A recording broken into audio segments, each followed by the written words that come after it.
Love you. Okay, now just to start the show, there's something I've always wanted to do. What? Ready, Brad? Yeah. I'm Mira. You're Brad. Oh my God. That's old school. That's what I used to do on the Otherppl podcast. You know, Tyler and I do that in the house all the time. He'll be like, "You're Mira. Dinner's ready. Oh my God." When did I'm trying to even think of what era? That was like the first maybe 300 or 400 Long time ago. episodes of Yeah. the show.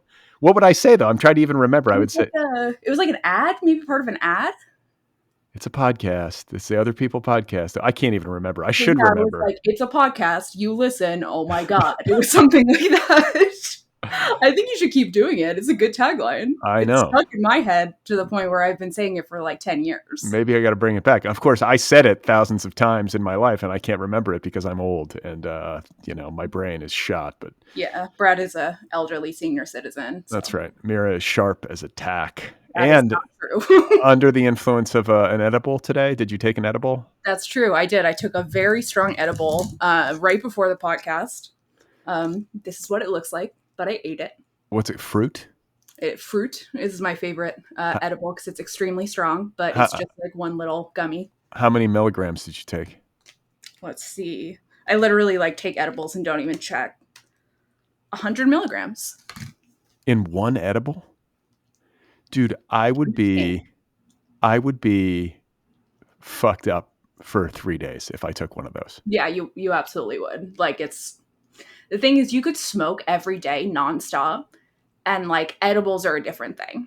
Cause like I like stopped smoking recently just because of like asthma and stuff like that. So I only do edibles. And like, I mean, I take like a military sized dose of edibles, but your edible tolerance like varies so much depending on like your metabolism and like your whatever and like your THC tolerance, of course. But like, you just took 100 milligrams of cannabis or THC.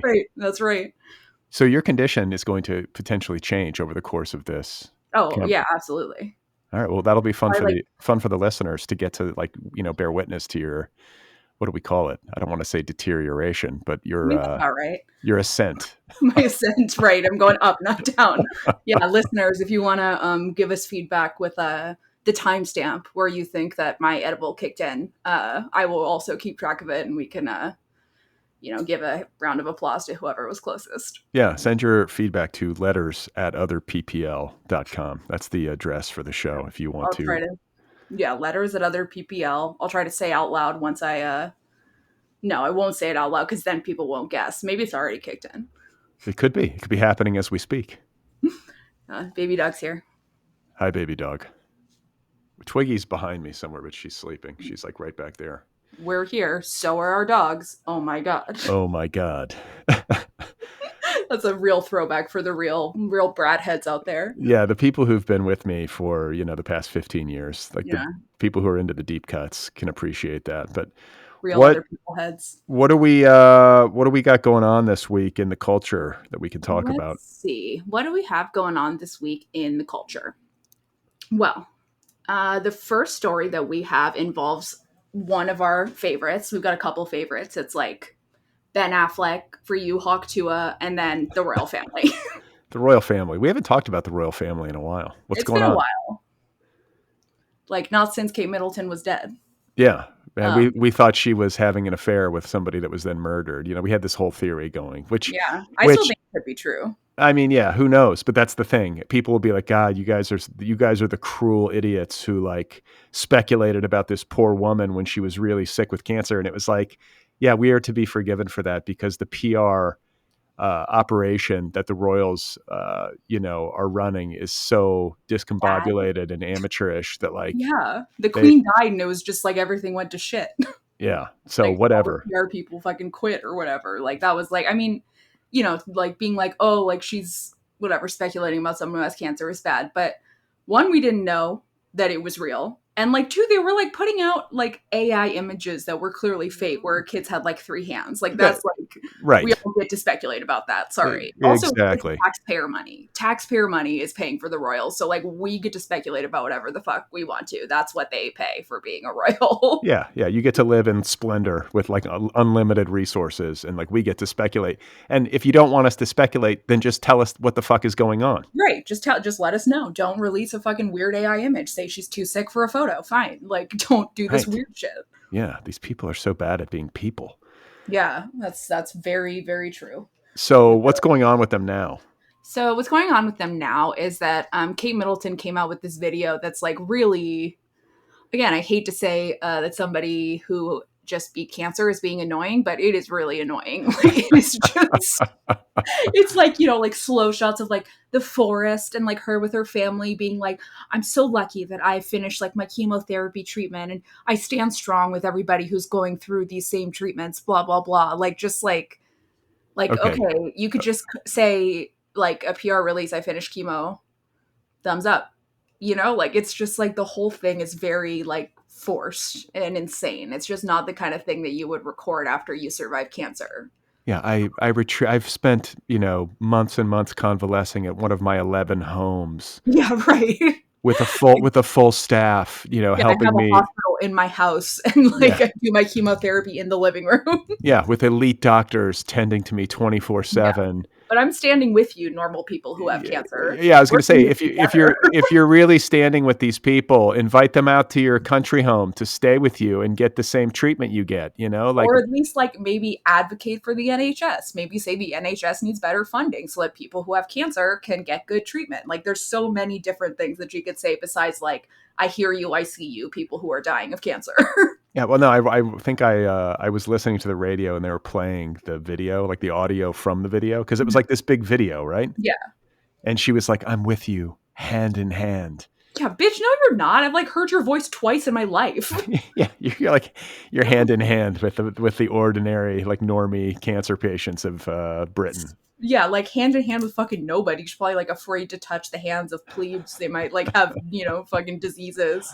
Probably smell funny to her. I just think like, I Smells like feel porn. so okay, so here it goes. This is what I always do. We always like goof on these people and then I'm like, but they're people and I think we would like them if we hung out with them, blah blah And blah. then I'm like, no, they're not. I'll piss on their graves, etc. This is kind of how Yeah. the dynamic of our friendship.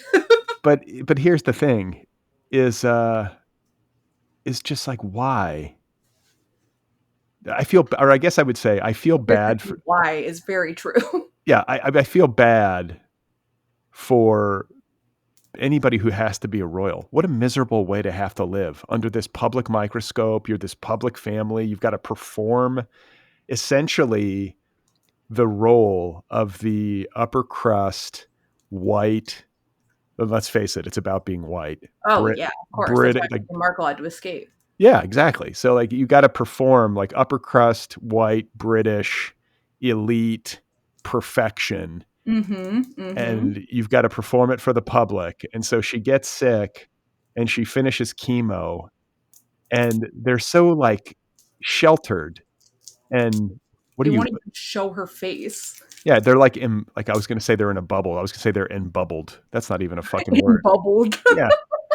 But they're so bubbled, that they've lost all feeling for how to just be people. Mm-hmm. And so then they put out this video, which, there's some lovely photos of the family smiling. I mean, like, look happy, great. Like, I don't want these people to like suffer, but like, Kind of do, but whatever. it just doesn't feel authentic, is the No, point. none It's of like, it's authentic. It isn't authentic. The whole point of the royal family is they're like the least authentic people to ever live. yeah. So, you know what it's like? It's like when you go to like Rite Aid and you go down the picture frame aisle and there are those stock Mhm. photos inside of frames. You have Like, like happy looking families like running through the grass and laughing. Like yeah, if I didn't know not who these those, but people clearly were, those. yeah, if I had never laid eyes on Kate Middleton and Prince William or whatever, I had no idea. You could put these photos in a frame at Rite Aid, and I'd be like, oh yeah, like Yeah, that's a stock photo. that's how it It's reads. some It, family. it Yeah. reads like stock photo, and then like who makes? I mean, I get that they're public facing, but like you make like this really melodramatic set to music fucking video. Like Uh, any other celebrity on earth would do a press release. a press release or just like a short sit down interview with the BBC where you're Sure. like, I'm But doing like all they don't right. want to put her in front of camera, clearly, because she like doesn't talk. That's like her whole thing is just being like William's nice, quiet wife. And now they're like, oh no, this whole thing is happening with her. What if she has to talk? They're probably PR training her as we speak, like intensely. Well, I mean, honestly, out of Charles, Camilla, and William, like she's the one with the most star quality to me. Like Mm-hmm. she's gorgeous. Like she's well spoken. She seems nice enough. Like put her on camera. Like, you know, if you want this thing to go well. But then they had Meghan Markle, who's like a polished like actress and like has all this charisma and like, you know, She's black whatever. though, so But I mean that's that broadens the appeal. These people are too it stupid to does. realize they had a golden They're goose. stupid and racist, is what they are. It's That's right. just so racist that they cannot get over.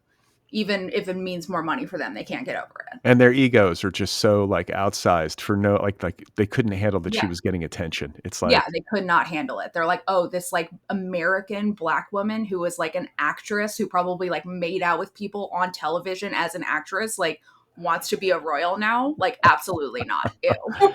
I mean, even Charles like competes with his own son. It's just so petty and ridiculous. I And mean, William tried to choke Harry out. Like, that's fucking insane. That's psychotic. Like, choking is like the number one indicator of spousal murder. If your partner chokes you, here's a hint, ladies. If your partner ever chokes you in a way that is not consensual or that feels weird, leave. Leave, leave, leave, leave right away. He's gonna kill you. yeah, I feel like there's like an epidemic of unrequested choking happening in Sorry, relationships. I shouldn't laugh. I mean, it's true though. An epidemic of unrequested choking. No, I read about this. It's because there's all this like like weird choking in porn, and young guys are like, "Oh, like this is what what I'm supposed to do." And I do want to correct you there and say that I believe it's not that porn dictates sexual preferences, but people's sexual preferences dictates porn. They see what people click on, what people jerk off to, and then they make more of it. but I don't think women want to be. Most women do not Men want to want be. to probably do the choking though. Yeah, that's weird.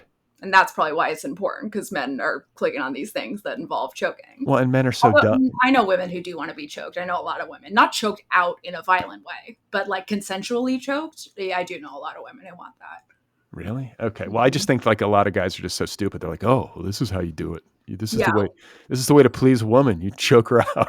right. Like it's like no, like don't choke her unless she specifically asks for it, and even then, don't choke her out. Like Yeah, do the fucking whatever the choking they do in porn is that doesn't make the person knock out. Just do that. just like a gentle, loving Yeah. asphyxiation. Instead of like here, go like here. You know.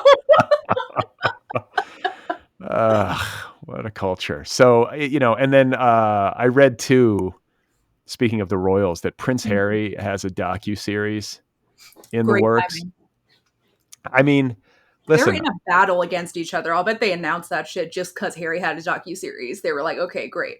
I Good want timing. I want Prince Harry and Meghan to hire me to be their normie advisor on how to conduct their like I could advise these people on a strategy that would make them like wildly globally popular, and they keep coming close and then they fuck it up. It's like Mhm. Prince Harry's docuseries is guess what it's about? Like the army, sports, It is. It's about a sport, but it's about polo, like horse which polo. yeah, like the fucking richest, most like elite of elite to the manor born. Like who the fuck do you know who plays or cares about polo? I barely know what polo even is. Like that's like I don't understand polo. Why are you on horses? What the fuck is the point of it? What are you trying to do? It's like, are you gonna make a docu-series about like croquet? Like it's insane. It's just the thing about it is that it's just so out of touch with like ordinary people. And I get that people love to have a window on like the, you know, the Well, on lives the of elite. wealthy, but not on like the dumb shit that wealthy people are interested in. It's If just you like did a docu-series that was like into the life of Harry and Meghan where we see their everyday life, like I would be tuned the fuck in. But water like or horse polo? I just feel like I feel like it's a boneheaded move. I'm sure I'm Mhm. going to be proven wrong and it's going to be some big, hit show, but like, It'll be a hit, but it'll suck.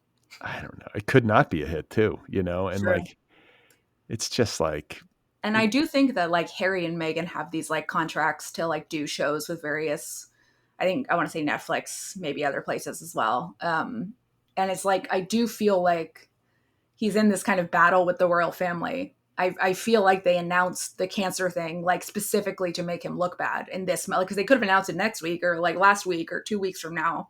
She probably finished chemo a while ago, and they've been crafting this. I Like, mean, remember when there was the whole Kate, controversy, like, where is she? Where's Kate?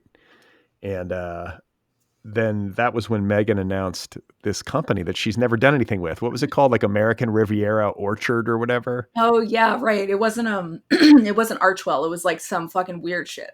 It was like, no, but this was another boneheaded move. Like, oh, Yeah, we've got this astonishing, huge platform and like this, incredible generational wealth. And like, we've got like, to them, they don't feel rich. They've got like $50 million or right. whatever. And what we're going to do is we're going to create a brand, like a luxury goods brand called American Riviera Orchard, which is like the most cumbersome name for, like, just call it American Riviera. But even It's that's, so insane. It's like leaning so hard into being like rich, waspy, out of touch people instead of like hiring somebody to teach them how to at least look like they're normal. just be normal, Because raise like, your kids, right? do charity work, and like make documentaries that, like, if you're going to do that, all these Make like rich, social influential content. people, the best they can think of is like, I'll just get a Netflix deal. I've talked about this before, but it's Well, the like, best they can think of is who's offering me the most money, Netflix. yeah, Netflix is like got like blank check basically to That like, sound is my dog behind me, by the way, scratching the bed. all Just right. Well, I just feel like there are better things to make docuseries about than polo, but no shit. Harry loves polo because Harry grew up playing polo, which is basically what, like croquet with horses, I guess. I don't fucking know. I mean, it would be one thing if it was like a polo player that was interesting and Harry wanted to talk about that person specifically. That kind of makes more sense to me, but just on polo, like how did they even green light that? Like I feel like I've written like 20 pilots that like are way better than that idea. It's like a Vanity Fair article come to life. It's just like, ugh. This is What my is dog going on? barking up a hairball. Oh, okay. Is she Why are you okay? barking up a hairball? No, he does this all the time. Oh, it's a he. Baby dog is a he. Okay. Baby dog is a he, isn't that shocking? I guess. Yeah. There's something feminine about baby dog, but Yeah, everyone automatically calls him or her. well, I mean, Misgendering my dog, Brad. well, you name the fucking dog baby dog. What am I supposed to think? Is that a gendered name, I Brad? Is feels, baby or dog gendered? I Okay, guess all dogs are boys. That's fair actually. All cats are girls. All dogs are boys. I understand that. my dog is a female, Twiggy. All dogs are boys, Okay. and all cats are girls. So whatever. I wish the Royals well. I hope Kate's health is on the upswing, and I hope that Harry and Meghan are having fun in Montecito raising their children. I wish Harry and Meghan well. I can say that. Yeah, I'm pulling for him. I want him to have like I want him to do this right because I like my Stop doing feeling dumb shit. the royal family is an institution that I am just like reflexively opposed to. I just think the, Mm-hmm. the whole concept. I know it makes a lot of money for the country, blah blah blah. I It know. doesn't.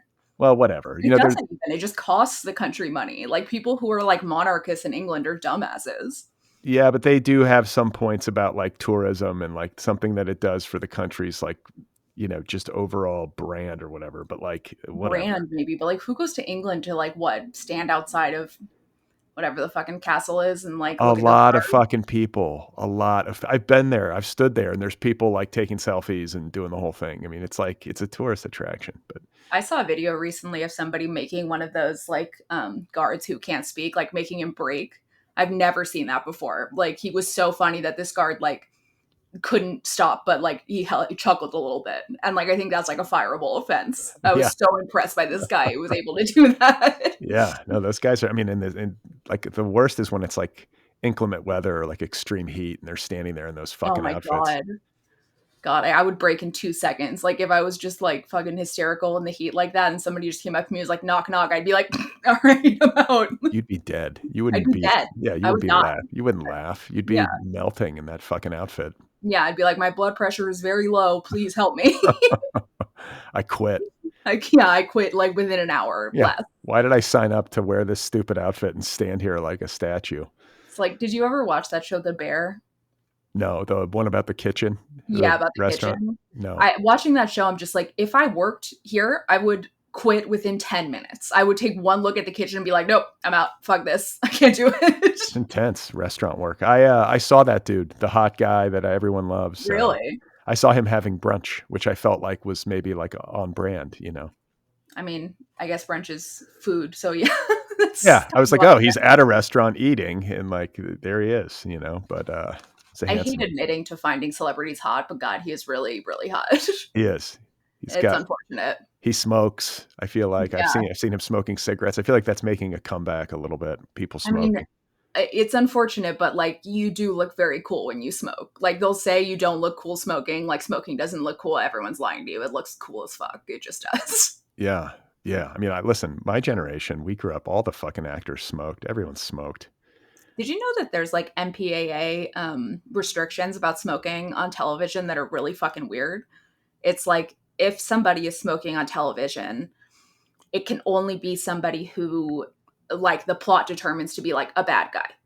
Like it has to be like somebody who is like a negative force on the show smoking. You can't just have a good guy smoking regular style. And like Mad Men was like a huge issue with that. That's so stupid. Grow up. We're I know, adults. it's so dumb, Let us right? be adults. Let us be It's like if you, adults. right, like if you want to, like yeah, we're adults. If you don't want your kid to see smoking on television, you're weird, I guess. But like then don't show it to your kids. Like it's dumb.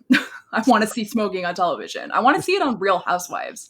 They all smoke and they never fucking show it except for like rare occasions. Like I want to see them go out and like have a smoke and be like, "Oh, fuck this. Oh my god." Like Yeah, it would be great. they're probably vaping. I feel like No, you see them on the street. They're smoking. they are. Okay.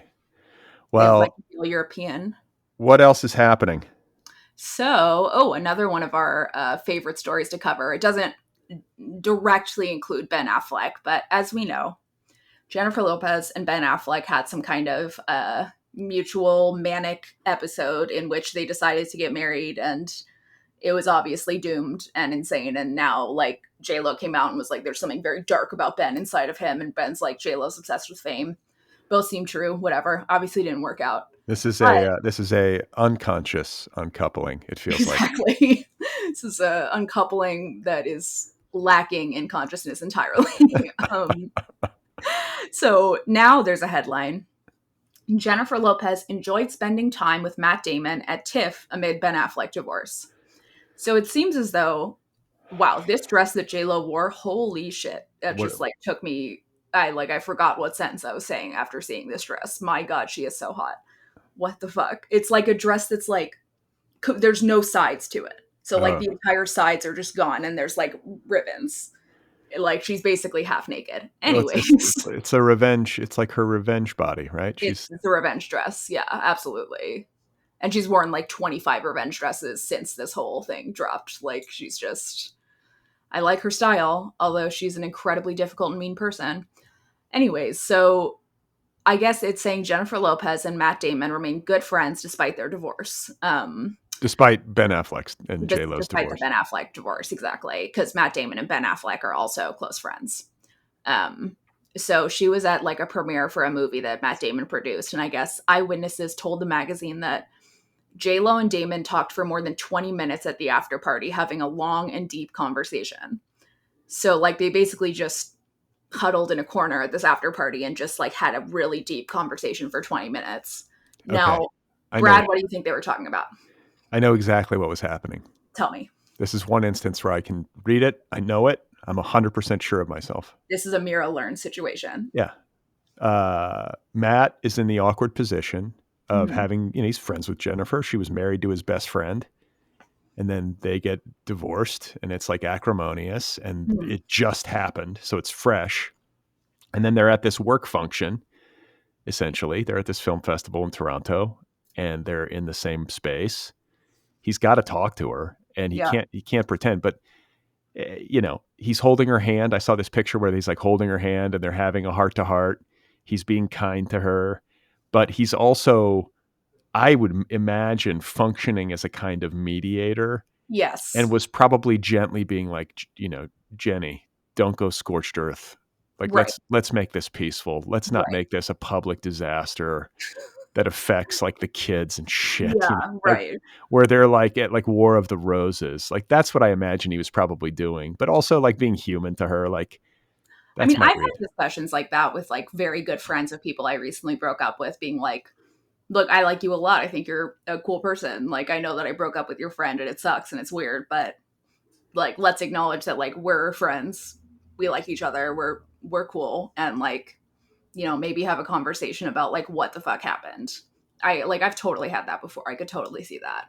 I mean, it happens in life. The older you get, you're going to have friends who get divorced, and you're friends with both of them because they're married for a while and then they're not. And it's like usually what happens, and this is sort of sad, not always, but usually like it feels like the in the divorce, like the couple splits the friends somehow in some Yeah. sort of way. And so It's like custody of all your friends or something. someone gets custody and you're sort of like, oh, I'm with this person now. And the other Yeah. person's just sort of gone, which is sort of Yeah. a bummer. But I uh, mean, I don't in know if my that's going case, to be possible in Hollywood because you're so, it's yeah. such a small group of people who are all doing the same shit.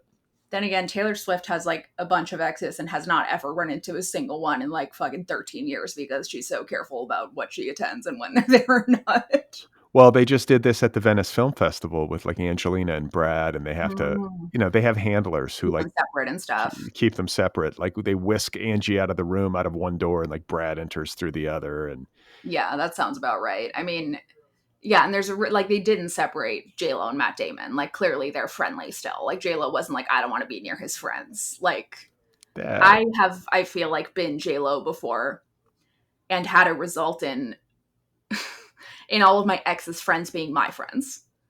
Like, and like J Lo might be on some level just trying to be like, look, Matt, like I know this is fucked up, but like I'm on your side. We're on each other's sides. We're good. It kind of gives you like I don't know, like you're unionizing against your ex or something like that. yeah, yeah. you know, I could see her doing that. I mean, like, Befriending the ex girlfriends is really what you do. That's when you break up with the dude, you hit up the ex girlfriend and say, "You are absolutely right. Let's be best friends." so wait, like, what's the read on? I know we've been over this a million times. They broke up. It was an acrimonious kind of like split after a hasty reunion. Like, they restarted this relationship like decade or I a kind of decade. love how insane it is, like how just unhinged and just like, all right, I'm gonna marry my ex. Like, yeah, okay, Yeah, like we broke we're up gonna for marry. We're gonna marry in Vegas. We're gonna yeah, marry in Vegas. just like the most like to be that age and to still be doing things that are like so unhinged and poor judgment and just like a bad idea is like I like it. I'm into it. But here's a question that I don't think I have an answer to: is like, who was pressuring for an end to the relationship? Was it like, was it mutual, or was like Jenny like, I'm out, or was Ben like, I can't do this, like, and pulled the ripcord? I'll bet it was mutual, but I'll bet there was like a lot of fighting. Like, and probably it was like it was like they fought so bad that like what I'm imagining is like a fight that's so intense that like Ben leaves the house and goes to a hotel or something like that and just kind of never comes back.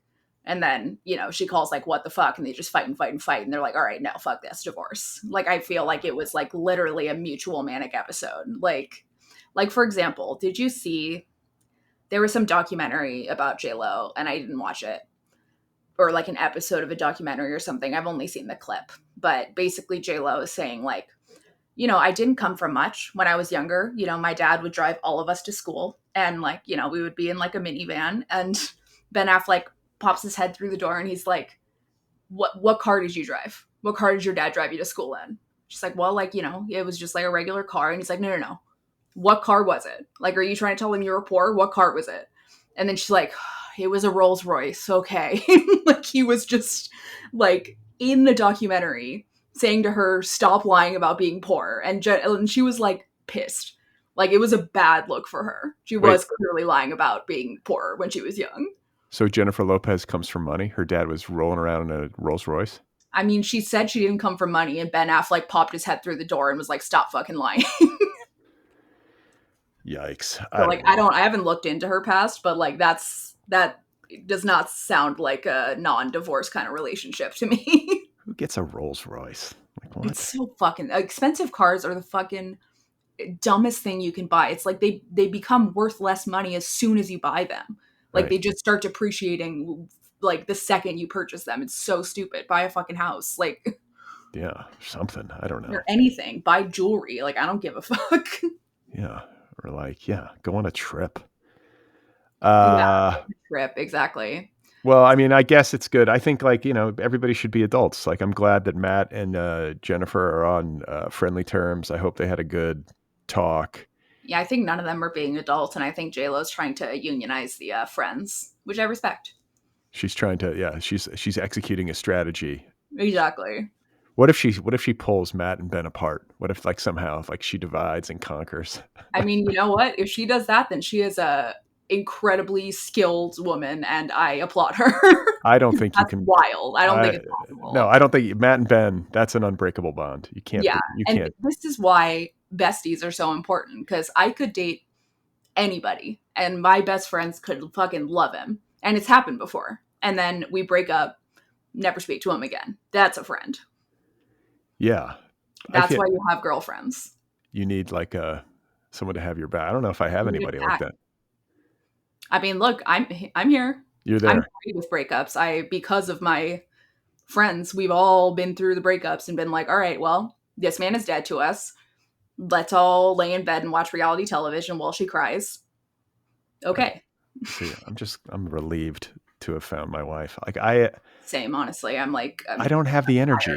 I don't have the energy to go through. I mean, all these marriages and breakups and the public. I mean, like It's so exhausting. the drama of it I know. all. If you're a celebrity, the paparazzi would be all over your breakup. It would be a whole situation. It'd be like Brad Listi is getting broken up. It'd be all over People Magazine. You'd have to deal with all that. Yeah. That's hard for Brad. And just to have these like crazy fights, like that alone is too much to You bear. know, like I was just talking about this to somebody the other day. I can't remember who, and it's like I think people, I guess, have different like relationship styles because like I know people who are clearly in happy relationships where they love each other and they're not going to break up, but they'll talk about fights and like laugh about it. Fights where they're like screaming and crying and somebody throws something and it's like a whole thing. If somebody yelled at me, I would break up with them in that instant. I don't do that. Just raising your voice, I don't do. But so many people do that. Yeah, there's How do different you ways. maintain it? Different ways to couple and to like, function, I guess. But yeah, I'm with you. Like I could never. I mean, there's disagreements in any relationship at Of some point. course. You're gonna like bicker and like have your little spats or whatever, but like Even have a bad fight, but you're not going to yell. yeah, and like get like violent or anything. Yeah. I It's don't like, know. But then I'm telling you, you get to a certain point, at least for me, like I think my wife and I we're just like we're tired. I mean, yeah, it's like I'm not a senior citizen like you are, but I think I'm already at that point where it's like after a certain point in fighting, you're just fighting for the sake of fighting. It's like after a certain point, you go, okay, I still have some feelings that are intense, but clearly we have solved the issue. So let's just like chill. Let's just relax. Maybe Like, we should be celebrity couples counselors. We could help to intervene in the future in Jennifer Lopez's next marriage. see, there you go. She could I bring think us J-Lo in. should hire me. I think any celebrity would be very smart to hire me for PR, honestly. Bad at it for myself, really good at it for other people. Well, that's I think kind of like that's what we were saying about the Royals. Like these people, Exactly. if you're bubbled If in, you're unbubbled, you so, need a normal person. you need us to just be your advisors on like what to do. The issue is, though, they need us to be their advisors, but they also need to understand that when we say no, they shouldn't do something. That's the issue, I think, with a lot of celebrities is that either people are unwilling to say no to them, or when someone says no, they go, well, you're wrong because all these other people are saying yes, so fuck you. I'll say no. Celebrities who have somebody who will say no to them always do better. It's whether it's a parent, a very close friend that they've hired, like you can see it consistently. Like celebrities who don't have insane PR issues like this often have somebody in their group who is okay with saying no. Yeah, I think that's exactly right. I think that's maybe the greatest pitfall of fame and celebrity and fortune is that it inevitably creates a situation where you have a lot more yes people in your life than no people. And oftentimes they can tip into having zero people around you who will call you on your bullshit. And it's even for like a fundamentally decent person who has good intentions, it will fuck you up. It'll fuck you up, right? Because you like want to assume the people around you are telling the truth, like they're, your friends or loved ones or whatever, your people you've hired.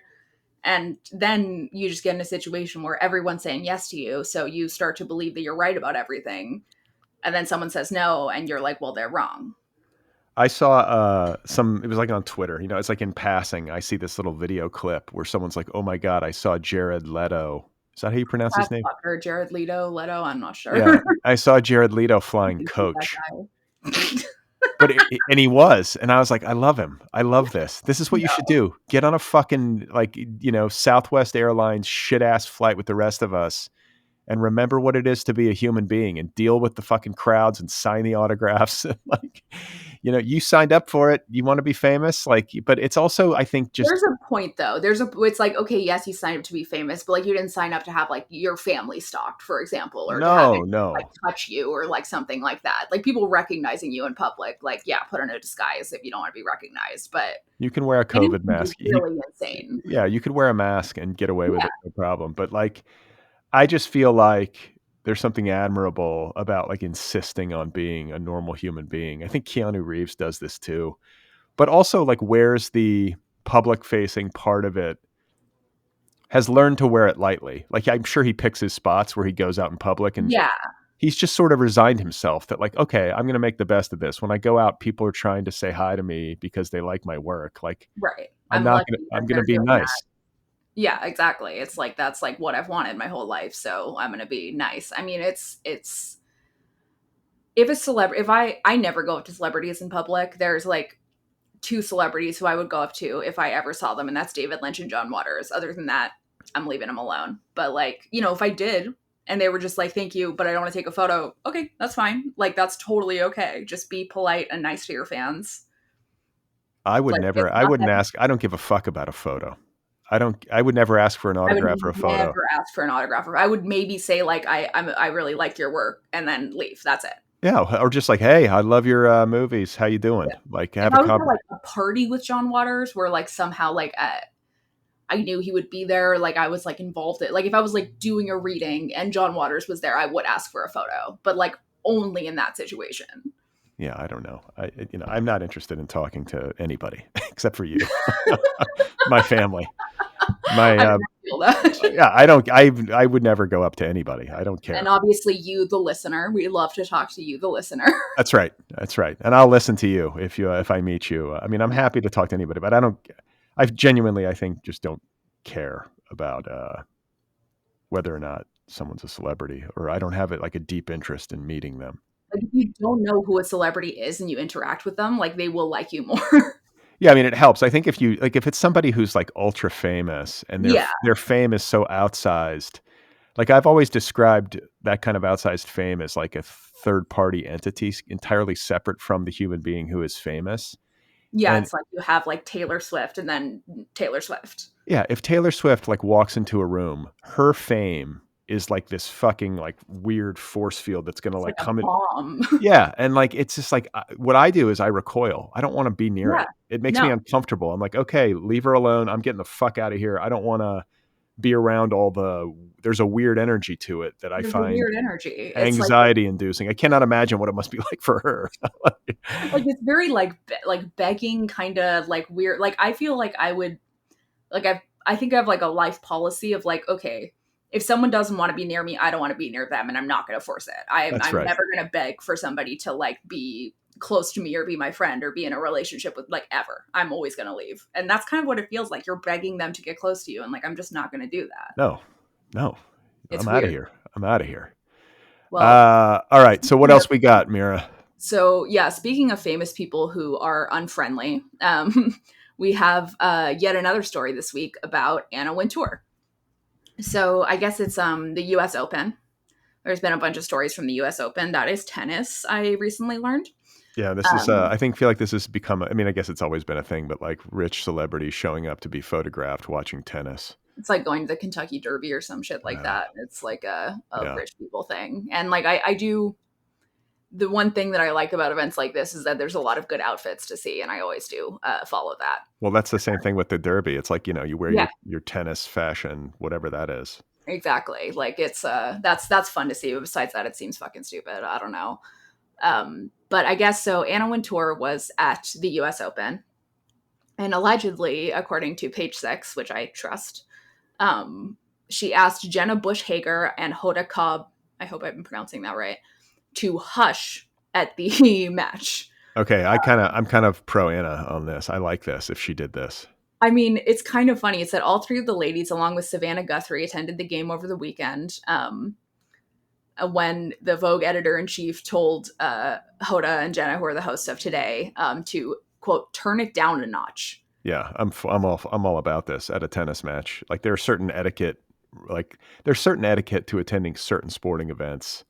Yeah, and also it's like it does. Yeah, it seems like a quiet event. It seems like not like a regular sports game where you're like, "Woo!" Like let's go. Like people are like quiet, looking back and forth. Like we all saw challengers. We know how Yeah, tennis it's works. not like it's not like a football game or a basketball game where you can just like Right, scream bloody murder, or like right. a It's not like a beer football game. drinking, like No, screaming sport. It's this like is this is a not even. what it's like a white collar upper crust, especially people who like. I mean, it's in what is it? What is the name of the place in New York where they have the U.S. Open? I forget the name of it. I have no idea. There's it's in Queens. There's like a facility, Flushing Meadows. I forget what the fuck it's called, but It's in Flushing.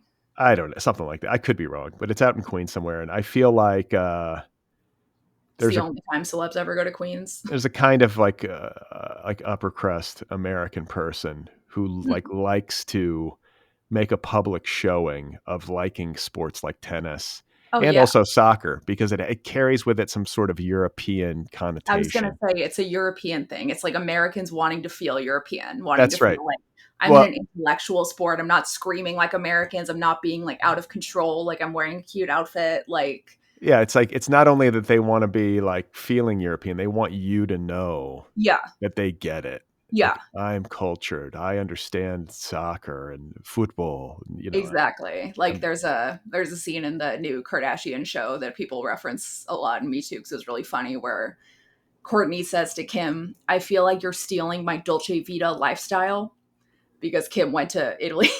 yeah.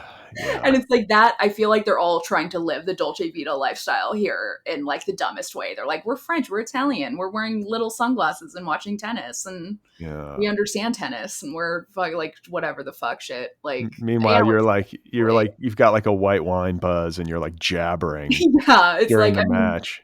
in all fairness, you're sitting next to Hoda. Like, it's kind of to be expected. I don't like that's her thing is drinking wine and yapping. And Anna Wintour, I like that. I sort of like that Anna Wintour like turned around and was like, "Shut the fuck up!" Like Oh it's yeah, absolutely. I mean, like I like how Anna Wintour is. Like she is just a caricature of herself and does it repeatedly. Where like she doesn't care if she's calling out, Naomi Campbell for being late to things. She doesn't care if she's telling, Hoda to shut the fuck up. Like she's like, I'm Anna Wintour. I can do whatever the fuck I want. And it's like, yeah, yeah, keep up the brand. You're mean, and that's your thing. you're mean and entitled, and Yeah, you think of yourself as like royalty in any room yeah. you're in. And it's like kind of funny. I feel like that's why people like still care about her at all. Yeah, she's become like this caricature, right? Of like the what It's do you call it? The girl boss or something? Isn't Oh that? god, yeah, it's like a caricature of a girl boss, like the worst kind of girl boss. Like she's like the first girl boss. She is. She's like the prototype. Like Lean In wouldn't exist without Anna Wintour. That's right. She leaned on. Apparently, Hoda responded and said, "Tennis is fun. We were loud and annoying." Yeah, you were exactly like the Tennis people. is You're like the fun. people We were loud talking. and annoying. It's like people talking during a movie. It's like shut the fuck up. I'm trying to I watch the gotta movie. say, I kind of like both sides of this. Like, I think it's really funny that Anna Wintour said "shut the fuck up" or told them to be quiet. I think that was right. And I think it's really funny that Hoda's response was, "It was fun. We were loud and annoying." Yeah. They're Uh, both just like laying it all on the table. I'm just realizing that I have to admit that I've seen Jenna Bush in public. We, as a standing rule on this show, always have to tell stories if we've actually had an IRL experience with Yeah. these people. But We've mentioned a celebrity we've seen before. You got to say so. I want to say years ago, I was in New York for a job interview. It was like this fucked up random thing where I was interviewing for this job that I, did not get, and thank God. But like a nightmare, like marketing job. Oh God. But I'm out in New York for this interview, and I want to say I went to like a Soul Cycle because I was like, I got to be at my best. You Soul Cycle? Is that something you do? No, no, I but went to my first class recently. I almost fucking died. I mean, I've spun before. I get you spinning, right, at Mhm. SoulCycle, and I was But it's in like loud music and it's dark and it's like a fucking nightclub. yeah, yeah, and they're like, and there's also like these kind of cultish like leaders who are on the teachers on the bike who have this weird like What? spiritual aura. Yeah. When I went there, there was a big card on my bike that was like, "Welcome to your first ride. Like, congratulations, Mira." Like, it was like a whole. I was like, "This is a little intense." Yeah, it's too much. But anyway, I was like, I've got to sweat. I've got to get my mind right, that whole thing. And I'm in New York and I don't know what else to do. So I'm like, I'm going to do a Soul Cycle class for like, it's like $37 for like a Yeah. 45-minute bike ride. And I go in there and it's sort of like a church of Mhm. stationary bicycles in this like stadium Yeah. sort of They're like, setup. there is a stadium like seating situation with the bikes too. Yeah, and there's like candles lit and shit, and they're playing like, this loud, like, Like Mariah Carey or whatever, and there's like whatever. the most flamboyant man you've ever seen with a little microphone being like, "Let's go, friends." Yeah, yeah, yeah. And so I'm on one side of this like bike church and I look across and I'm like, I'm pedaling and I'm sweating and I'm like, trying to keep up with this class. And I look across and I'm like, and this was like the aughts. It was like the late aughts, I want to say. This was a while ago. And I was like, oh my God, like, is that? And so George W. Bush wasn't that far removed from being president. Okay. And I was like, How is Jenna Bush related to George W. Bush? that's his daughter. As his daughter. Yeah. Okay. And does she co-host with Hoda now? She's on some morning show. She's got a book club and the whole thing. I don't know. She Oh seems like god. and like seems like a nice. Meghan McCain style, just like Yeah, but maybe not she doesn't seem too political and she she's got seems good PR, that's probably why. maybe. I don't know. She seems like a nice person. I don't have any problem with her, but I I do. just remember seeing her like across the room and being like, "Oh my God, I'm doing Wow. Soul Cycle with George W. Bush's daughter." You think the Secret Service was not far away? Like the kids have to have Secret Service with them. I don't know what the rule is after a president leaves office. Oh, he was not in office anymore. Right, but I think Obama was president at that point, and so The presidents, former presidents, all get Secret Service detail. that's right. But I don't know about their families. I don't Yeah, I don't know. know families. Yeah, it's who knows. So anyway, I'm happy that Anna Wintour shushed them. I'm also sort of happy that they were obnoxious and like kind of ruining the moment for all of these people pretending Yeah. to be like cultured and whatever. Yeah, I like that they just came in there and they were like, "We're American. We're gonna yell. We're gonna drink. This is sports." Like it's like that is what it is. Just like it's girls' day out, like Yeah, hey bitches, it's wine yeah, o'clock, exactly. Like noon, that means like it's 5 o'clock somewhere. And Anna Wintour's like, can you please shut the fuck up? Yeah, they're like weird, like Long Island lockjaw ass accent, like Yeah, not from anywhere, but just like made up, kind of vaguely European. it is that. I don't even know how she sounds. Isn't she She does British? kind of sound like that. I don't think she's British. I think she's American. I think she just like has one of those like fancy people accents. I feel like Hoda. I mean, I can imagine them maybe giggling, but they must have been a little scared. You get hushed by Anna Wintour. I It's got, mean, either they were scared or Hoda has gotten like she's been on TV for so long that she's gotten past the point of fear. She's just like, yeah, whatever, I'm loud. I'm gonna do some shit and people are saying shit all the time and like I'm drunk. I wonder how I would respond if Anna Wintour shushed me. I'd say thank you. If Anna Wintour punched me in the face, I'd say thank you. I don't know what. I don't know I'd how. I rather might lash out. I might lash out. I don't know. I mean, like when I met her, like I mentioned in the last episode, and she was so mean to me, I was kind of like, yeah, nice. Like Uh, that's the interaction I wanted. Yeah, that's kind of what you want. There's certain people that like if they give you like what their persona is, Yeah, it's like like she, satisfying, even if it's a negative experience on its surface. yeah, like she's dedicated to the brand, and you're like, okay, like she was dedicated to the brand there, and she really just gave me the full Anna Wintour Yeah, experience. she delivered. She delivered. I mean, the sunglasses move like that. I was like, wow, okay, that's a move. You've practiced that one. Yeah, it's like her entire life she's been doing that. So So what else we got? our next story, ooh, I love this one. This is a really fun one. All right. So this one is about Harvey Weinstein. And he, that fucking weird dicked fuck is gonna fucking die. Wait, does he have a Woo! weird dick? Dude, yeah. Did you not ever hear about this or see the illustration? I try to avoid any It fucking. was one of the things that got him convicted was that every single woman who said that he had assaulted her described his penis in detail, and his penis is so strange that like there was just no denying that they had all seen his penis. Oh God, they It's photo. like a micro penis. Like one lady was like, I was very confused. I thought maybe he had a vagina. I didn't know if he was transgender. Like it was like bad. Oh my God. So he this guy, good old Harvey Weinstein, uh has been rushed to the hospital and he's undergoing heart surgery and quote, not doing great. He wants to die. He's gonna. I want him to die too. He's like, I'm done. I'm fucking never getting out of jail. This is hell. I'm fucking ready to die. He's in Rikers, which means that he's in the same prison as Anna Delvey. I mean, I here mean, not like literally the same prison, but you know, close by. the only thing I can ever really say about Harvey Weinstein at this point, like after Me Too and after his downfall, is like I came of age, from I was a film student in undergrad until what, like 8 years ago? I don't know when he got caught or finally got his comeuppance. 2016 or something like that. Yeah, it's been like almost a decade, but like Yeah. like from the mid '90s until then, he was the fucking king of this town, and I it mean, was a even I knew that, and I was like, yeah, I've got family in the movie industry, but like, I was young and I knew that. there was nobody more powerful or who could Nobody, make a career or whose ass got kissed by like politicians, the fucking Clintons, everybody, everybody just like kissed this guy's ass, and he was a supreme asshole. and yeah, and a rapist, criminal, psychopath the whole fucking time. The whole It really makes package. you question like everybody in Hollywood. Like, he got away with that for how fucking long? Who else is doing this? Like, what the fuck? Yeah, I mean, that's the thing. It's like, what the fuck? Like, how fucked up is this town?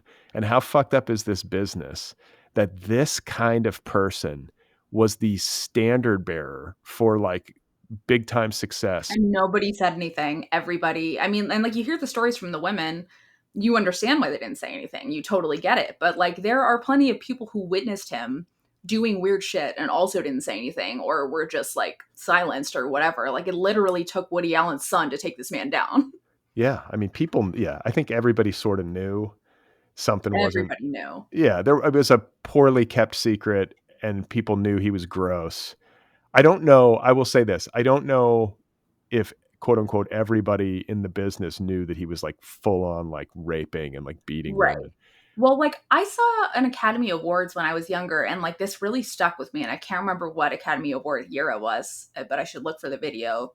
Ricky Gervais was hosting, and he said something like, I want to say it was like it was some category of the Academy Awards, like they are honoring somebody or something, like not a category that the or maybe it was just all of them, whatever. He made a joke that was like, this is the one award that you can win without sucking Harvey Weinstein's dick or without fucking Harvey Weinstein. And like nobody laughed. And it was like, oh, and then he was like, oh, okay, yikes, like, ugh. Yeah, I And I want to. remember it as a young kid being like, that's weird. And then just like, it's kind of stuck in my mind all this time until this happened. And I was like, oh, okay. Like somehow that was a joke at the Academy Awards and no one did anything. Yeah, I mean, I want to say Seth MacFarlane made a joke too that like really Maybe took. it was him. Yeah, he like really took a swing. I mean, Ricky Gervais, in my opinion, should host every award show. Like You know he's. what? I hate the guy and I totally agree. I think it's the one thing where it's like, okay, let him do that and then don't let him do anything else. Why do you hate him? You just think he's a bad He's comedian, or annoying as hell. I mean, yeah, like he was really, really great in the British Office. Like he was perfect for the role of like the humiliating, terrible boss. Like it is a role that was just made for him. He was so fucking funny. And then he got off that show and you realize he was like that because it's just kind of his personality. Like yeah, he's just kind of really fucking annoying. Yeah, I But don't know. he's got a couple things that are so like fucking funny that it's like, I don't know.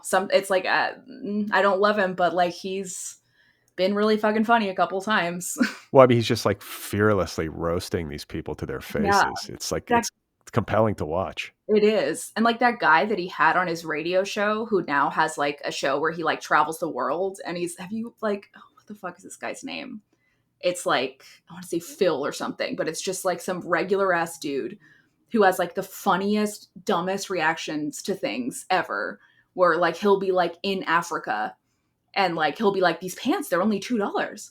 I better buy a bunch of these pants for $2. And then people are swarming him trying to like sell him pants. And he's like, wow, everyone's trying to sell me pants. That's one like he just has this like starry-eyed, strange view of the world. And Ricky Gervais just somehow found him when he like called in and was like, okay, we're just gonna keep putting this guy on the show.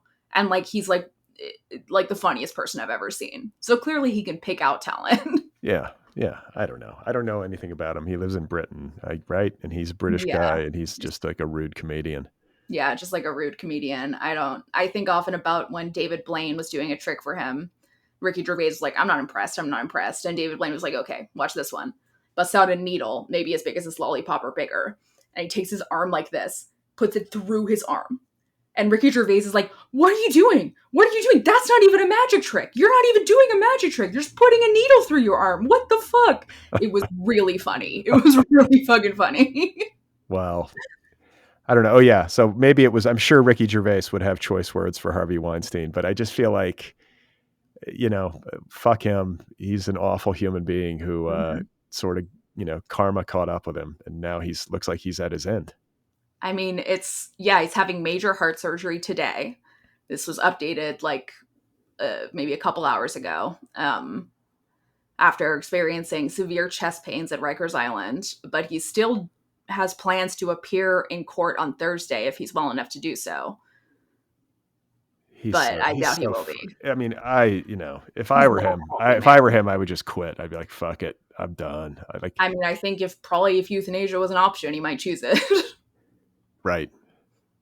He can't pull an Epstein, I guess, because he's not, I don't know. There's nobody who's going to come in there and murder him and make it look like suicide. But just imagine like the outsized power that guy had not too long ago. And now he's just been reduced to this. Just nothing. To like, it probably even a reject at Rikers. Like, they don't take kindly to like sex offenders. No. It's a shame nobody like stabbed him. That'd be pretty funny. I mean, prison has just got to be punch in the face. It's got to be so miserable to be incarcerated and to have no hope of ever getting out for the rest of your days and just sitting there. I love it. I mean, look, I'm for prison abolition, to be clear. Prison should not exist. But it does, and it's the only thing that we have to put away Harvey Weinstein's, and nobody should be suffering that much in prison. But it's funny that Harvey Weinstein's suffering, and I am going to celebrate it. What do you do if you don't have prisons for people like Harvey Weinstein? Where would he go? To rehab? Well, ideally, it would be a situation where you do put them away from society because they're a danger, but it would be something that would actually attempt to rehabilitate criminals instead of just making them like, instead of just upping the recidivism rate and just putting them in like a punishment and then bringing them back to society to do more crimes. Right. Something that's just like, yeah, it's like so it's so punitive. And like, it's also like our society is so uncaring in general. Like, and you just can't reform prisons, like the way that they make money, like from labor of like people in prison. Like you just need something different. It's just fucked. Yeah. The system needs to be like dramatically reformed. Yeah. But I guess this is in pop culture, so sorry everybody. Yeah, sorry. We're trying to heal the world here. I think this is where Mira's edible just kicked in fully. Oh, yeah, this would be a good guess for people, honestly. Like once I start getting like more like extreme leftist, like once I start sounding more like a communist, that's like the edible is kicking in. The more stoned I get, the more I'm like, we need to abolish police. We need to have a class war. We need to start fucking killing the rich. Like, I'm going to be sad when I have to murder the rich people that I like, but I'm going to have to do it. Like, we should have like a monitor. Mira's like THC levels are like, they're redlining. Like, like it's like like one of those like radioactive things, like a Geiger counter. A Geiger counter? Geiger counter? Geiger. It's not a Geiger counter. I think like H.R. Geiger. I think it's Geiger. Is it H.R. Geiger? It's H.R. Geiger. I don't know. I've always heard The it said Geiger counter. Geiger counter. Yeah, Yeah, I'm confusing the two. but isn't that for earthquakes? No, that's for like radioactivity. Like the Geiger counter goes up and down. Like if you bring it to Fukushima or whatever, it'll go nuts. I thought it was like the 5 point. Oh no, that's the Richter scale. The Richter scale, exactly. Okay, There you go. okay, Yeah. okay. Don't worry, So listeners. We figured that one out. yeah, glad we got that resolved. What else is happening? So this one seems like a real Brad one. So Tom Brady, who is Oh a right. football guy who is married to a model, which is how I know who he is. He was married to Gisele Bundchen. Is now he's an NFL commentator. Is that right? Yeah, I actually can give background on this. So Yeah. Tom Brady is like probably the most famous football player of the past like 25 years or whatever. Quarterback of the New England Patriots, and then for a short time the Tampa Bay Buccaneers. He won more Super Bowls as quarterback than any quarterback ever by like a lot. Like he won Whoa. 7 Super Bowls. But when you say he won, like it's the team, right? Or is it like he got the goals? Well, no, he's the quarterback. He's like I mean, the guy has like movie star good looks. He's incredibly He handsome. is very handsome. And he's just like this all-American like archetype, and happens to also be tremendously successful playing the most important position on a team sport. So yeah, I like his teams won 7 Super Bowls over the course of his career, and he's kind of like the ultimate football winner bro. right. He was married to Gisele Bundchen, but they got a divorce like a couple of years ago. And like the word was like, it was like fighting over him continuing to play. He played until he was like 46 years old. Oh my fucking god. I mean, she was probably like, Jesus, you have enough brain damage. Like, stop. Yeah. Like you've won all these titles. Like how about spending time with your kids and Yeah. family? And he was just like, I would no, fucking divorce his ass too. It's like I for first of all would never date a football player because they're just gonna get more and more brain damage and like I cannot handle that. But like he won't quit after like 46. Like, yeah, divorce his ass. I mean, it's all the thing is, and this is kind of getting to this story about him making this debut as a football broadcaster, is that I have some empathy for professional athletes because the ceiling on their career is so low. And the NFL has no union, so they don't really have like a lot of like except for sponsorships and stuff, they don't have any like backing from the NFL once they retire or if they get injured. Well, I'm not sure if that's true. I think there is a players union in the NFL, but I don't think the protections It's are a as bad players union if it is, because it, like if you go to the NFL and you're in a season, from what I understand, if you get injured and can't play the rest of the season, you don't get paid for it for the rest of the season. In basketball, you do. well, yeah, I mean, I think like if your career ends, I forget what it is, but yeah, basketball players have like I think a much better deal. They've got a great union. They've got like guaranteed contracts and stuff like that. NFL's starting to do that for quarterbacks, but it's a crueler, less player friendly, like much more Yeah. corporate kind of league. NBA's union is run by a former NBA player, which is probably why it's so good. I don't know. But anyway, Tom Brady sort of is one of these guys whose entire identity, as I guess it's natural, is tied up in being a great pro athlete. And he wanted to keep that going for as long as he could because it's a kind of death to suddenly not be able to go out and play because you've gotten too old. Which is so stupid. Just take your money, be like, I was a great football player. That's my legacy. We're good. But I mean, if it's the thing you love to do, I do understand how it could Do be it at really. home. Play What? with your friends. Play football with your friends. You don't have to play professionally. Go do It's tag football on the beach. it's not the same. They have the cheering crowd and like the intensity of those games and all Yeah, it's that. like, sorry you're addicted to like fame and adulation from strangers, but get over it.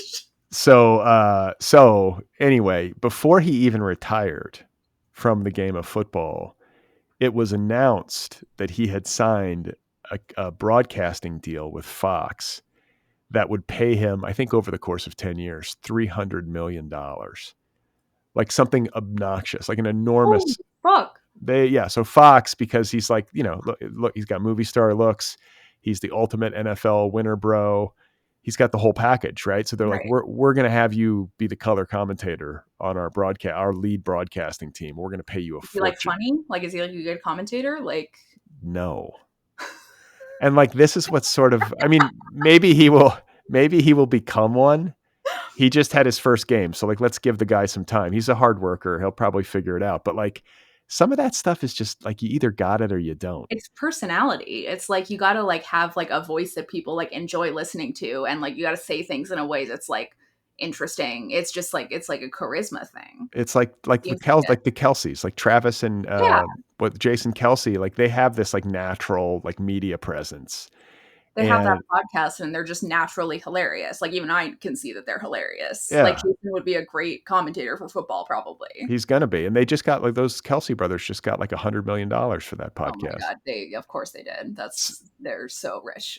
But so Tom Brady is trying to now like, undertake this second act. He's no longer a player, but now he's going to try to be like an elite broadcaster. When And did he quit? Like recently? I think it was not that he quit like 2 years ago. It was Okay. like he was just like out of touch last year. He was supposedly training to learn how to become a broadcaster last year and just sort of taking it easy and like, Broadcaster training camp. Like well, and he was coming off this divorce, so he was like probably spending time with his family and right. just taking a year off. But Right. now he made his debut this past weekend, and Fox, which has invested all of this fucking money in this guy, made this commercial to sort of hype the debut of Tom Brady, which was widely panned. The commercial or the debut? The debut, like his debut as a broadcaster, everyone was like, yeah, it's sort of boring and like kind of just like barely okay kind of thing, but Barely not okay. worth like $300 million and all this hype. But like the melodramatic, um, like deification of celebrity when This commercial is insane. it's not even like remotely merited, to like make this big of a deal out of a guy making his debut as a football broadcaster A and like, bad football broadcaster too. but to like lavish this kind of attention and glorification on this guy's ego. Like, I don't know who his team is, but this is Tom It's Brady. just Tom Brady Mark needs to Wahlberg. hire. He needs to Yeah. hire like Brad Mira, like what should we name our PR company? It's going to be Yeah, called Brad and like, Mira PR. or just like Normcore, like how to be a Mm, normal fucking human being PR. Like we'll protect yeah. you from making an app. Regular human being PR. Yeah, regular human being PR is our Yeah. company. That's yeah, exactly. Hire us. I mean, So this commercial, it has to have been like a project for the PR and marketing team for the last several months, which it is insane. it's like if the Onion made a commercial about Tom Brady becoming a football announcer, it would be this commercial. So like I think I should play like the sound from it, but maybe if you could just give us a description of like what we're looking at with this sound so that the listeners understand. Yeah, so it's Tom Brady on camera, and then he's visited by former versions of himself, and he's like sort of, so it's like current Tom Brady in retirement, and then like Tom Brady, the New England Patriots quarterback, shows up, and like they're like the voices in his head, and It's like angel and devil on the shoulder kind of thing. yeah, like they're telling Multiple other Tom Brady's. they're vocalizing doubts, they're vocalizing what haters are saying. And then it goes through all these iterations of like Tom Brady in New England, Tom Brady in Tampa Bay, Tom Brady at the University of Michigan, where he played Mhm. college ball, all the way back to like Tom Brady, the young child who loved football and was like a San Francisco 49ers fan. That's the part that made me fucking crack up. So yeah, so it's like Tom like listening to the voices in his head, and the voices in his head are like different iterations of himself as he prepares to make this incredible transition into the broadcasting booth as And a then at foot. the very end, it just says Tom Brady is back to work in like big text on the screen. I mean, I hope they're getting their money's worth at Fox, but play the audio. So, and then like the last thing that makes him decide in the end, like, I'm going to do it, is the child Tom Brady. The child Tom Brady shows up wordlessly, and Tom Brady's like, okay, and then does it. So, Well, like listen to it. so here's the audio. Yeah, listen, I just don't get it. I mean, Tom Brady, the broadcaster, guy's got everything in the world. Why do it? Tommy, why? Yeah, Tommy. The guy who took a couple snaps in JUCO wants answers. Why don't you lay on a beach getting fat on pina coladas? Why not buy a soccer team? Got one. Dude, why would they ask why? What are they even talking about? Kid, what they're really asking is, why don't you quit football? They don't understand that you live and breathe for football. Because you're Tom freaking Brady. And our football journey isn't even close to done. And here's the One kid. day, you'll be the greatest there ever was. Back to work. Then it says Tom Brady is back to work. So like it's the little kid saying, you could be the greatest there ever was. And he's like, okay. Well, I mean, okay, first of all, he's acknowledging that he thinks of himself as the greatest that ever was. Yeah. Because- He's telling himself he's the greatest that ever was. And it's like, you should buy a soccer team. And he's like, got one. Yeah, already did that. Why doesn't Tom Brady know that he's talking to himself? So normal people PR, whatever we're calling our company, like as soon as the script for this commercial is handed down, You write no in big red Sharpie. you should not be fucking like being like, yeah, I own a soccer team. No, you should not. And like you should not. Like I understand being like, wow, this is exciting. Like the best football player ever is gonna like be our announcer. Don't make a commercial with 10 Tom Bradys. It's just stupid. It's not funny. It's not clever. It's just like weird and dumb. Like, oh, like Tom Brady being visited from Tom Brady's past. Like it doesn't make him seem like he's a legend. It makes him seem kind of pathetic. And it's just goofy. And I feel like what it does too is it makes people want to just tee off on the guy. Like it was already this high profile thing, and like it was going to get a lot of attention, and the critics were going to come out. That comes with the territory, but like don't make it easy on people. And it's like Tom Brady's probably thinking with this commercial, like I'm dunking on the critics like before they can even say anything. Like I'm Tom fucking Brady. Yeah. And then people like me see it and I'm like, who the fuck is Tom Brady? I don't give a fuck about Tom Brady. I don't like he was married to a model. Like, I don't know. And it's like those are a lot of the people seeing that commercial are either going to be like football fans who think it's embarrassing, or people like me who literally don't understand it until their elderly friends explain it. This is a textbook example of a guy who, since he was, because he won his first Super Bowl when he was like 24, 25. He was young. Wow. And so his existence as a superstar sports hero, It's like his whole life. For the past. Before that, he was training. Before that, he was in college football. Like he was not a big star in college. He really earned it. He was like a 7th round draft pick. He was not somebody who was expected to be great. It just means he didn't come out of college as like he's going to be a superstar. He came out of college and was like, oh yeah, maybe he'll be like a backup. Okay, like a backup. I see. And he ended up being the greatest like quarterback of all time or whatever, or at least the greatest winner. And I think he is a textbook example of a decent, like well-intentioned human being who has been getting his ass kissed and has been embubbled for 20 years, and it has fucking ruined him. He needs to hang out with me and you.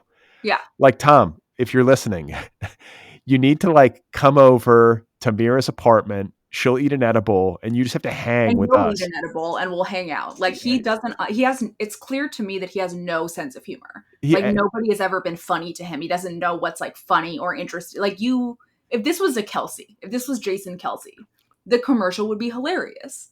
You would get Jason Kelsey in all of his different outfits acting like a maniac at football games, like fucking pumping his chest like that, fine. But like Tom Brady is not interesting or funny like that. You got to do something else. He doesn't have to. And like, look, if that's not who you are, just be authentic to who you are. Yeah. But it's like, dude, everybody around, like this is the thing. This is why, I mean, listen, I don't know his personal life, but it was reported that like his like rigid commitment to his football schedule and his training regimen and his diet and the whole fucking thing drove Giselle nuts because he was so inflexible.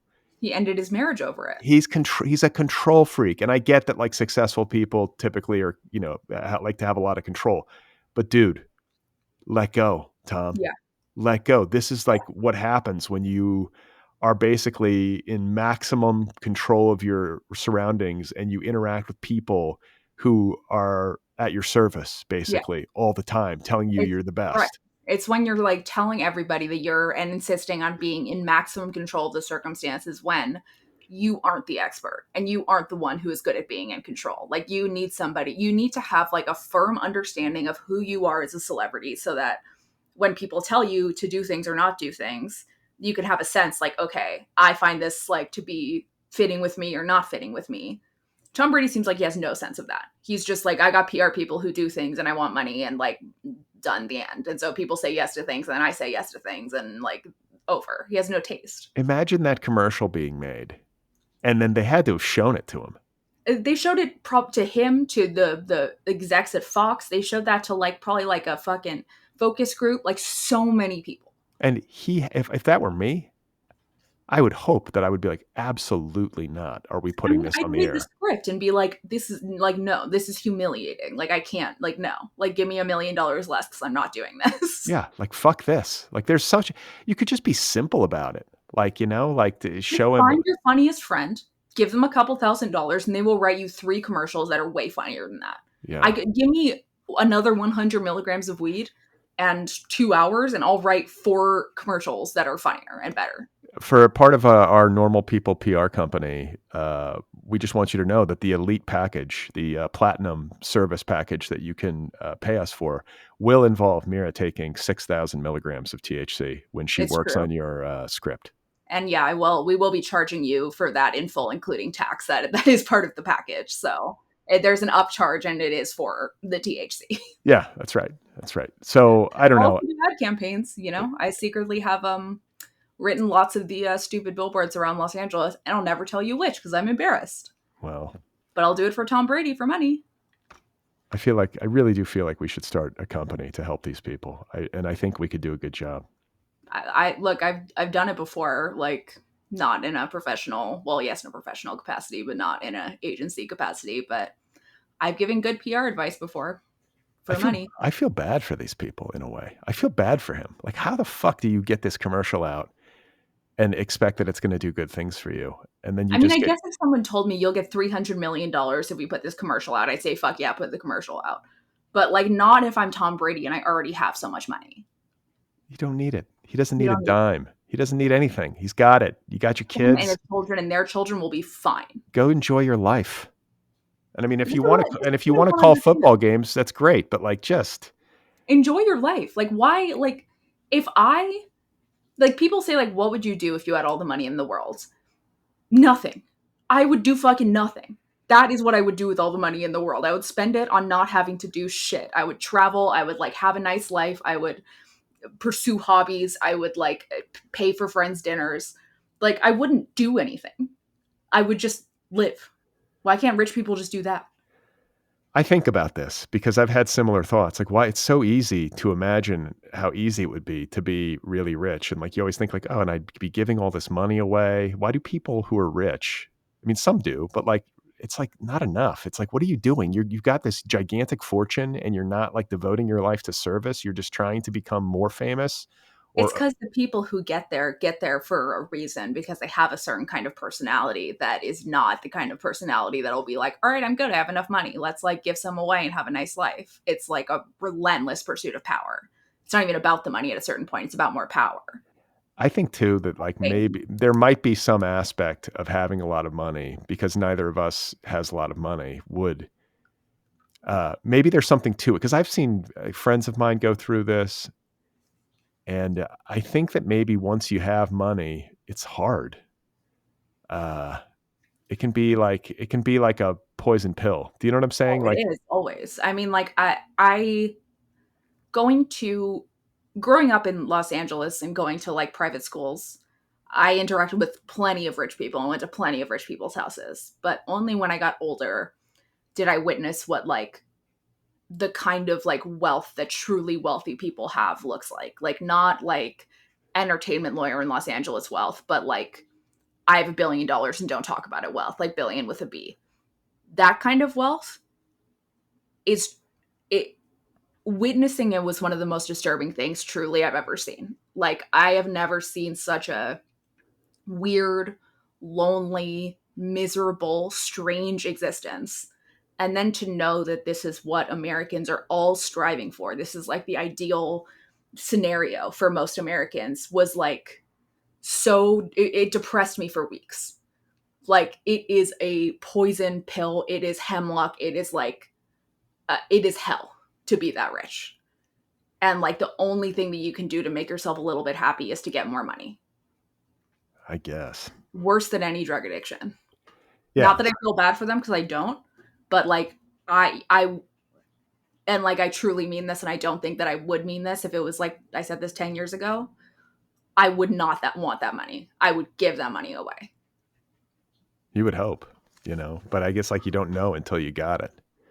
That's the thing. You don't know until you're actually super fucking rich what you would do. I It's mean, the easy thing to is, say. It's yeah, it's easy to easy to say. say. But at the same time, I'm really fucking stubborn, and I've never found a hill that I'm not willing to die on. That's true. I can vouch for this. So, I don't. Yeah, that's true what you're saying, but also, like, something's wrong with me, so I might stand by it. If Mira gets super rich somehow, we're gonna make a Hold me to commercial. it. We're gonna make a commercial about her. All my past Miras, like you have Yeah. like Mira smoking crack, like Mira being extremely slutty. You have like depressed child Mira. You like, You're Mira freaking Gonzalez. One day you're gonna be the greatest who ever was. you can smoke more weed than Willie Nelson, Mira. you can Hyping dub. you You can can do take 100 dabs if you want to. you can take 10,000 milligrams of THC in a single sitting. No and one. you'll be fine. No one will even notice. Yeah. That's you, Mira. I would love if we could finance, like, bankroll that commercial Oh, man. with your largesse. That would be fantastic. I mean, look, if I ever become rich, remind me. We'll do it. Done. Yeah. Easy. Just for fun. God, I wish I was just rich enough to do a parody of that Tom Brady commercial now. Like, if I just had just enough to do a small production, it would be so good. Yeah. So I don't know. I don't know what's going to happen. I mean, his broadcasting, I guess they're stuck with his contract, so they'll keep him on the air. He's famous enough that it probably is worth it to them. But or he'll just get the money and they'll kick him off for somebody who's better. But listen, he might decide to bail because, like, he's so competitive and, like, he's so used to being excellent at what he does, and to suddenly be doing this new thing and to have critics just be like, "Yeah, you fucking suck, bro. Like, that was average." Like, he might just be like, "You know what? I'm out. I'm going to go make, like, a supplement brand and just, like, make $1 billion on that." Right. I mean, it's like he clearly wants to be in front of the camera, and that's why he's doing it. He wants to have like the excitement of like not having just like a brand that's successful, but like being live in front of the camera and doing things. And staying involved with the game, yeah, with football in general, absolutely. But like, I wonder, like, what happens if he just quits? That's breaking a contract. He probably would owe Fox a lot of money. Dude, if I were him, I would just be like, "Keep your money. I don't need it. Yeah. I'm done." Like, Same. that's what he'll probably do. I don't think they paid him in a lump sum. Maybe they did, but he can always give it back. He doesn't need all their fucking money. Is it like, is he doing it during football games, or is it like an after football game? Like, here's what happened. No, he's in the booth, like, at the game, calling the game in real time. Like, so people are going to get mad at him. Like, that's like an important job. We'll see if he can improve. But like you say, some of it's just innate personality. And like, I feel like his level of fame and the way that especially quarterbacks get deified, and he was just the golden boy. That is a personality destroyer. You can't develop a normal fucking personality if that is your existence, unless you are incredibly disciplined about surrounding yourself with people who will call you out and make fun of you and tell you to go fuck yourself. And as long as you're at least as stubborn as me, probably more though. Like, I think you literally have to be like the Taylor Swifts of the world or whatever, even like the Chapel Roans of the world, like, have to be like twice as like intense as I am about being stubborn. Otherwise, how would they survive? I don't know. It's like, it's a difficult road to hoe. I don't think he's a bad guy. I think he's probably a good guy, and just a little stupid, maybe. Just like, it's going to be a rough transition. Like, your career as an athlete ends. You're like 45 and you're young, and you're just like, now what the fuck do I do? So, is quarterback a brain damage position, or does it not involve a lot of that? I mean, it can be. You can get hit. I mean, anybody who. But it's not like the most. Like, no. I know there's certain positions where it's like you're just gonna get CTE. Yeah, I mean, there's like certain. Like being a running back or being like a lineman, there's a lot more violence. Right. But usually quarterbacks are protected now more than they ever were. But you can still get concussed. I mean, it's not like it's not a safe game. No, honestly, it should be illegal. I genuinely believe football should not be legal. It's fucking crazy. That's maybe my most one of my most controversial views that I'm willing to express on this show is that I think football should be illegal. It's the American sport. I know, and it should be illegal. Yeah, it's the ultimate like sports expression of our culture. It's just this like simulated war game. I mean, it's like, just watch UFC. That like gets to the core of what you're wanting to see here. That's just violence. Oh wait, you know what? UFC might be the ultimate expression. That's where like it's like every single gladiators, like at least football like it makes attempts to like their scores, their sports, they're doing an athlete thing, not just beating the shit out of each other. well, they're wearing helmets and Yeah. colorful jerseys. Like in UFC, it's just like they're basically stripped naked, just beating Yeah. each other with it, like in a Yeah. cage. In a And you know what? cage. I've never enjoyed watching football, and I have very much enjoyed watching UFC. I can't watch it. Both should not be legal. Both should be illegal. But like, if I'm gonna watch two men touch each other and fight, then I want to watch two men touch each other and fight. I don't want to watch them throw a ball around. Okay. Yeah, that's fair enough. What else we got? So our next story is just a quick one about Brad's favorite politician, who he's told me that he likes very much, and despite his party preferences, he believes that he is a truly a political figure with a lot of integrity. And Brad is going to deny it, but privately he has told me that, and I am talking about JD Vance. Oh, I mean, not since George Washington has the American political system been blessed with a visionary like JD. See? I mean, that's right. I mean, Brad read Hillbilly Elegy, I think, what was it, 6 times? Watched the movie maybe 20. I lost count. Yeah. I have the movie poster in my bedroom. Framed. Yes, framed. Gold frame. It's really big, too. It's like right above his bed. And then on the bed side table is just a portrait of JD Vance. God, that beard. He's such an insanely terrible looking dude. It is wild. Like, does he think he's giving himself a jawline with that beard? Well, just talk about inauthentic. I mean, the guy really is. Or he's so authentic that he's just fucked. Well, he's like an authentic charlatan. I mean, he's just like he'll say and do. It's clear that he'll say and do anything to advance what he considers to be his cause. I mean, he's just a fucking, like, I know the couch thing is fake, but like he's a pervert freak, and I have no doubt about it in my mind. He's got very unusual opinions about. It's like you can see that there's just a lot of rage towards women in him. And you know what? It makes sense that Trump would pick him because Trump has a lot of rage towards women. Well, I was hearing that Don Jr. like pushed really hard for JD Vance, like, because JD Vance is like young and like well, he's Peter Thiel's guy. Exactly. Like, and like right wingers like liked him before, and like whatever still do. And I think Trump Jr. Trump is pissed at him because JD was such a bad choice. I mean, yeah, he's not a very endearing political performer. Like, he's not somebody that like you warm to, and he's so socially awkward.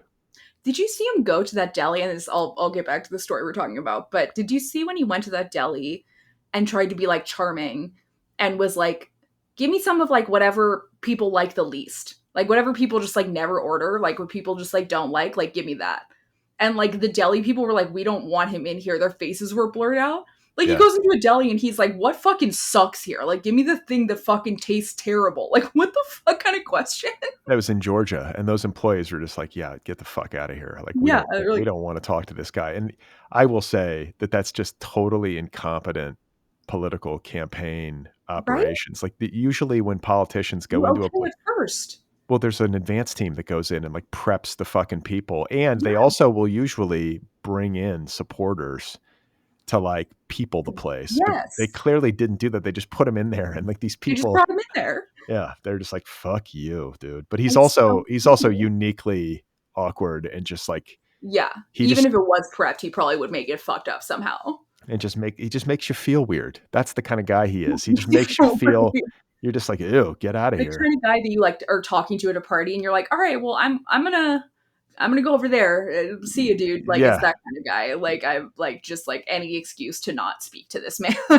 yeah, that's him. He's repellent. Also, like, we all saw the first episode of Veep when she went to the fucking yogurt store. We know that they fucking like have all these people who are like deciding like what flavor of yogurt she's getting. Like, in the first episode of Veep, we know that that's a thing. Like, I've never seen Veep, but I take your if you've ever seen Veep, episode 1 is them like workshopping which flavor of yogurt that she's going to get from a yogurt place for like days, like, and like fighting about it intensely. Like, it's wild that they didn't do that for JD Vance. Yeah, I mean, just something. Help the guy out. He's fucking flailing out there. He's fucking flailing. And so another example of him fucking flailing is that he is in San Diego, I guess, like, I don't know why, for vacation or something. And probably a fundraiser.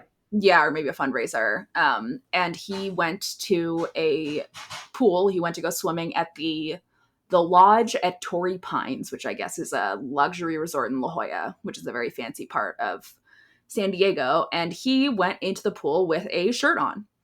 All right. Wait. Terrible. I'm gonna defend JD Vance. See, Brad loves him. I told you Brad loves him. As a pale middle-aged man who cannot be in the sun. I can't do the sun. Look, and all men should be as careful around the sun as Brad is, just to be clear. I am very careful. I mean, I'm out in the sun because I hike and stuff. So, but I always wear sunscreen. But when I hike, he's almost 50, no wrinkles. He doesn't get Botox. I wear long sleeves and pants 365 days a year. Even in the heat, I wear long sleeves and I wear a big straw hat because I just can't be in the sun. When you go to a pool, your options then are to like slather yourself in sunscreen, which, it gets old, honestly, to be putting this shit on. I do it, but it's like, oh my God. And then your body, you've got to get somebody to put it on you. It's like, fuck it. I'm just going to wear like a rash. It's called a rash guard, right? It's going to wear one of these surf shirts. Normally it's called a rash guard, except JD Vance just went in a fucking like cotton Hanes shirt, which is the funniest part. Oh, did he? Yeah, just a regular ass shirt. Like a rash guard is one thing. It's kind of embarrassing looking or whatever, but I get it. Like that's like a piece of swimwear that protects you from the sun. This motherfucker's just wearing a shirt like you're wearing, like just a fucking shirt, a blue shirt. Because he's like, this is not a super fit dude. He probably is like, okay, I'm on a campaign. The last thing I want is to get photographed shirtless, and then they're going to be making fun of my body and stuff. And even in a rash guards are pretty tight. He would probably look really silly. Yeah, I mean, it's like that is so. It's just like, don't go swimming. Like if that's the option, don't do it. You're going to be photographed. Yeah, you're going to be photographed. A rash guard looks silly. A shirt also looks silly. A bathing suit looks silly. Don't go swimming. He might have been with his kids. Maybe his kids were there and they were like, Dad, let's go swimming. And he's like, got to get in the pool. And I don't think he's that good of a dad. I think that he would just say like, fuck you kids, your mom will go with you. Maybe. And also, he's not bringing his kids to a campaign stop. Those kids are with the fucking nanny. I don't know what they're doing, but his whole scene, this Peter Thiel, like not to get too political, but like that fucking creepy, scary motherfucker. Dude, the whole ideology that the tech bro, Peter Thiel, libertarian, Elon Musk, like JD Vance is their guy. Mm-hmm. And they want to become like little like authoritarian lords of their own little domains. Like these people are crazy. Yeah, absolutely. 100% they are. They're crazy and power hungry and stupid and insane and racist and just like, I mean, Peter Thiel is somebody who, like, of all the tech people, I truly believe that a vast majority of these like Silicon Valley people are just straight up stupid. And if you talk to them for like an hour, you would realize that they're like actually openly dumb people. Peter Thiel, I don't know though. Peter Thiel is able to get some shit done that's genuinely scary. And like, I would say he does fund leftist, right-leaning, like young people's podcasts and shit like that. Like act like I've known people who got money from Peter Thiel for their podcasts. Like, wait, but but you're saying across the political spectrum? Yeah. Yeah, but see what he's doing is he's trying to sow division. Yeah, absolutely. That's what he's doing. But like, just to people who are in my general group, if Peter Thiel approaches you to give you money, don't fucking do it. You are getting into a lifelong dangerous situation by doing that. It's not fucking worth it. Yeah, you don't associate with that guy. He's a maniac. I mean, just recently, his like young boyfriend in Florida, it's like a year ago, like being totally happy, normal guy, no signs of wanting to commit suicide, fell off his balcony. Did he really? Mm-hmm. I didn't know that. And it was like they had like he had just kind of been like, Peter Thiel is like abusive and he is like trying to keep me away from my family and stuff. I think I need to get away from him. Oh, falls off the balcony. Jesus. Yeah, dark. It's all fucked up, but it's fucked. JD Vance is their boy. Uh-huh. I mean, JD Vance is their boy. JD Vance worked for Peter Thiel in the private sector before becoming a politician. At Palantir, right? I think so. And then now he's got him on the ticket. And Trump is what? I mean, honestly, like these guys are so, like you say, power hungry, and they have such a plan and such like and vicious, willing to do anything. Well, that's what I'm saying. They're so certain that they're right. They put JD Vance on that ticket If I'm Donald Trump, I'm watching my ass. Like, that's how serious I think they are. I think Trump did it so that he could get in nice with these people. That's like, he's like, was watching his ass, and now he's like, look, we're friends. Like, I picked JD Vance. We're good. I mean, yeah, and they're going to just be like, yeah, we'll pay off all your fucking lawyer fees as long as you just do what we say. Yeah, exactly. I mean, that's like what Peter Thiel does. He uses his money in a way that is like profoundly evil and like hard to track. It's like, he scares the fucking shit out of me. He's like, there's like some sort of like burner phone that he's texting JD Vance on where he's like, I'm sure there's 20 burner phones. Yeah. He's like, put on a t-shirt and get into the pool. Just trust me, get in the fucking pool, put on a light blue Hanes t-shirt and get in the fucking hotel pool, all right? A Hanes beefy tee. Powder blue in the pool in La Jolla. Extra long, make sure it's a weird cut where you can see your belly, make sure it goes way past your crotch, just like... Let us see your boobs. Let us see your boobs, JD. Like, you want something that the menswear guy on Twitter will just fucking rip you a new one for, all right? Just the worst shirt you have, and then go in the pool. MAGA wants to see you wet in a t-shirt. MAGA wants to see your nipples through a beefy Hanes t-shirt. We focus group this, JD. Do not disobey me. We will cut you off. I will push you off a balcony. You put that t-shirt on. Heather Blue Hanes, all right? Dude, JD Vance couldn't put that thing on fast enough. He's happy to obey.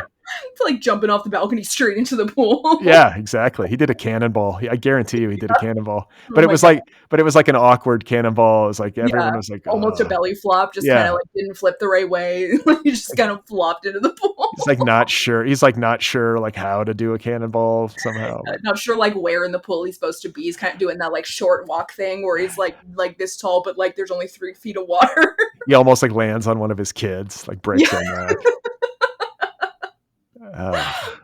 Man. I mean, can I just say, I'm watching this. We're recording this on the day of the debate, so the debate has not happened. Oh my God, it's today? Holy shit! I think for the rest of my life, I will probably wake up in the middle of the night and just think to myself, like, how the fuck did this happen?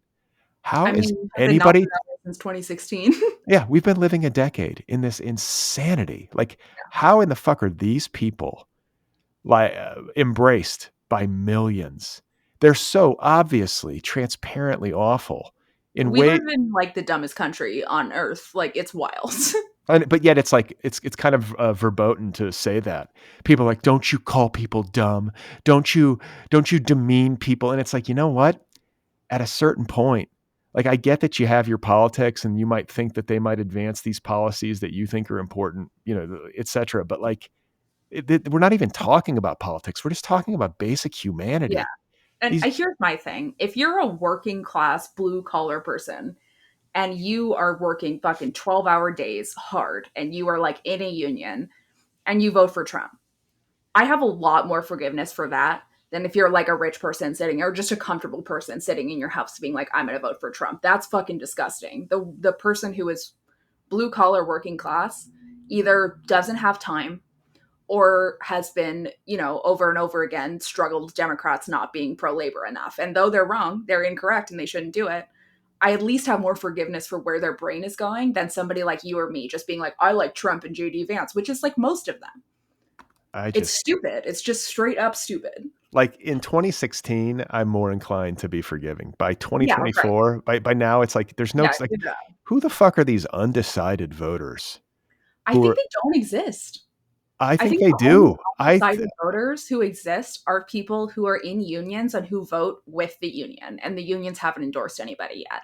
Those are truly the only undecided voters, I think. I mean, I see people interviewed, or I hear people interviewed where they're like, well, I'm just not sure yet. I'm going to have to really watch the debate and think on it. I'm like, but like, who do you know that is like, I'm undecided? Like, there's just like such a massive gap between the two. It's like being undecided between water and fire. It like doesn't like make sense. That's what I mean. It's like, Jesus Christ, this could not be a starker choice. And it's like, it's not even a hard choice in my view, but I mean, we'll see. Whatever people, I guess I guess this brings us it's a good transition into our next story, which is a Brad learns story. Brad learns. I learn. He learns. I do like to learn. Brad funny guy, he tries to understand. Gen Z is cool and fly, Brad just needs a hand. Brad loves to learn new things, he's You curious learn, and bright. I teach. Oh my gosh. There we go. So, okay.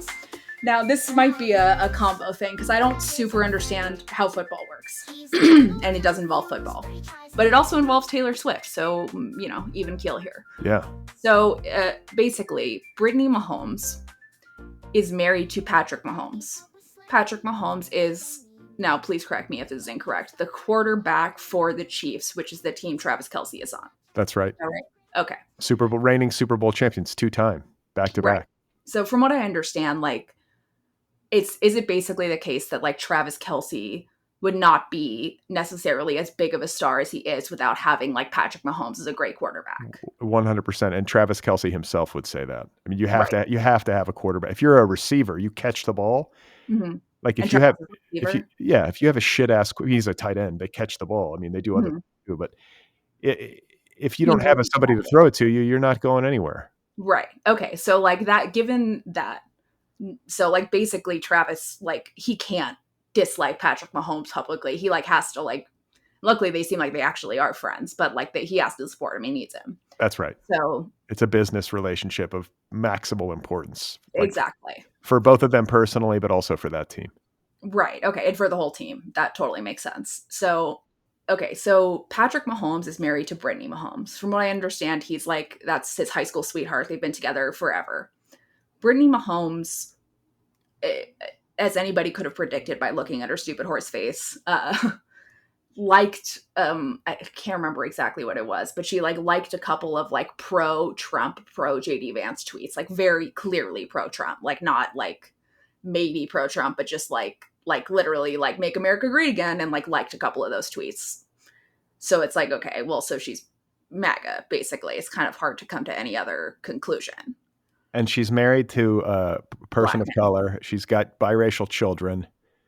She's married to a black man. She has black children. Yeah. And like you're embracing like the most overtly white supremacist political movement in our country since like the Civil War. And talk about like endangering the team. Like I'll go more on that, but like, 'cause that's not this isn't even the whole story, but like her liking that comment is going to create such division. Like if I were fucking Patrick Mahomes or the NFL, I'd be pissed as hell. Like there's like a way you have to act as the wise with these people. Sorry, you just do. Like in order for them to like stay liked and remain on the team. And Patrick Mahomes is an incredible player and they all need him. Like, why are you as his wife just going to like put a target on yourself? And these people just, let's be honest. I mean, like I doubt that they're very sophisticated politically or engaged. They're rich people. That's their politics. They're just, their politics are I'm rich. But he's a jock. Yeah. And he's filthy rich. And but it's like, he's not thinking about Washington, D.C. I mean, it's like he might be in a very stupid way, like obviously she's thinking about it in a way that's like the dumbest shit of all time, where she's coming to the conclusion that Trump and Vance is what she wants. Like she needs to hire us. Once again, hire us, except I'm not going to let her hire me. She fucking sucks shit. I mean, dude, but it is interesting. It is interesting because like in a normal political environment, like I'm pretty tolerant, actually. I grew up in red state places. I had conservative parents. I mean, like I said about blue collar workers, like I actually am much more willing to be forgiving. Like I know I grew up in a bubble in Los Angeles. I don't know what it's like in other places. I'm willing to be more tolerant about Republicans. This feels like way different though. But yeah, that's in like the kind of political environment that like existed like decades ago, and it doesn't exist anymore. And so there has to aren't famous rich people. It's like a different thing. Like our relatives who are Republicans aren't like bajillionaires. Yeah, and just like there's got to be a line somewhere, like for what we can tolerate from elected officials in terms of just like their basic human decency and behavior. It's like it's not even policy. It's just like, dude, the guy's a fucking serial criminal, like adjudicated rapist. Which is where I'm like, okay, Brittany Mahomes, like your husband is, from what I understand, like one of the most successful quarterbacks who is playing right now, like and an incredibly famous person who's making all this money and has the opportunity to get so many different like sponsorships from so many companies. Oh, he'll be a billionaire, but by the time he's done, like maybe even like 2 billion. Like he'll be And she's multiply. out here liking these Trump Vance tweets and like putting all of that in jeopardy. Like putting any like kind of like if she's liking Trump Vance tweets and he's not coming out here saying like I don't like Trump, like he could lose sponsorships easily. That's not something that's a popular viewpoint for like a Nike or whatever the fuck is going to sponsor him. I'll tell And you, like I'm not going it's to like cheer a for him. problem. Right. It's a problem.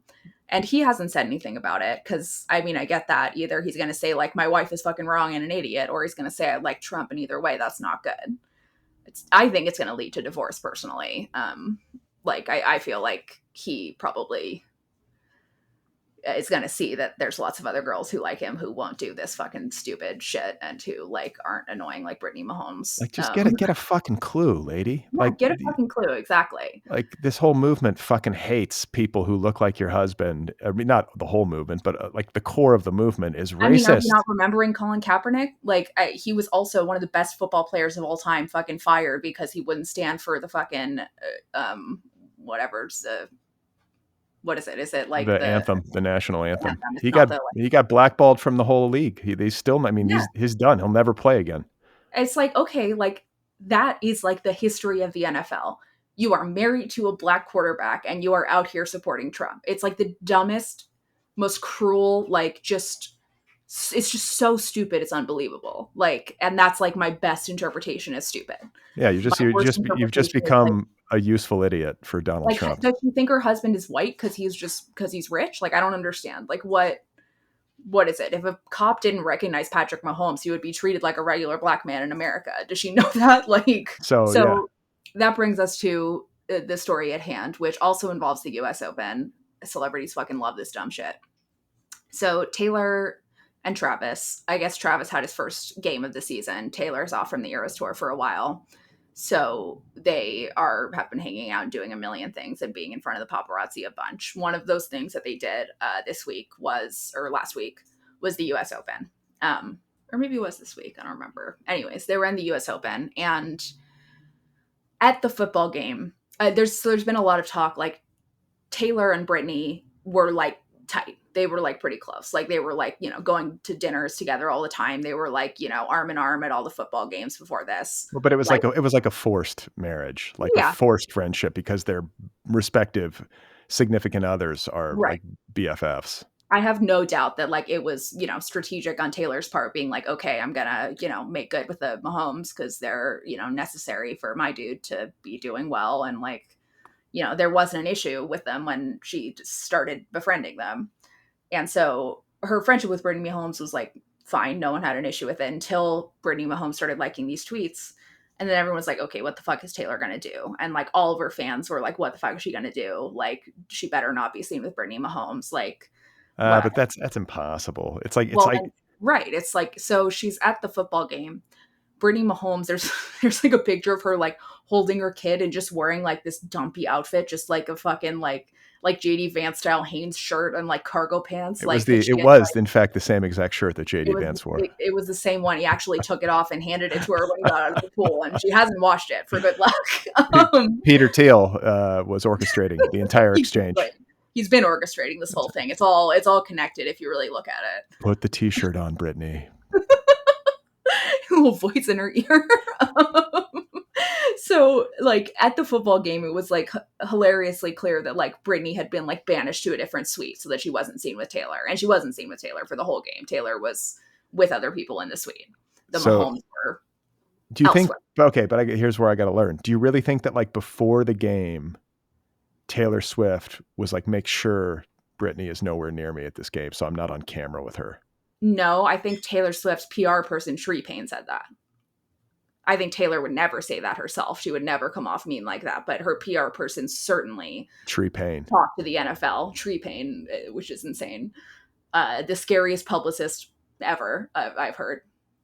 I'm sure called like whatever the fuck the stadium and was like, Brittany Mahomes is not allowed to be seen on camera with Taylor Swift, period. And like, I'm sure that's what happened. But now, so we get to the US Open a couple days after the game, and Taylor's there with Travis, and Brittany and Patrick Mahomes show up.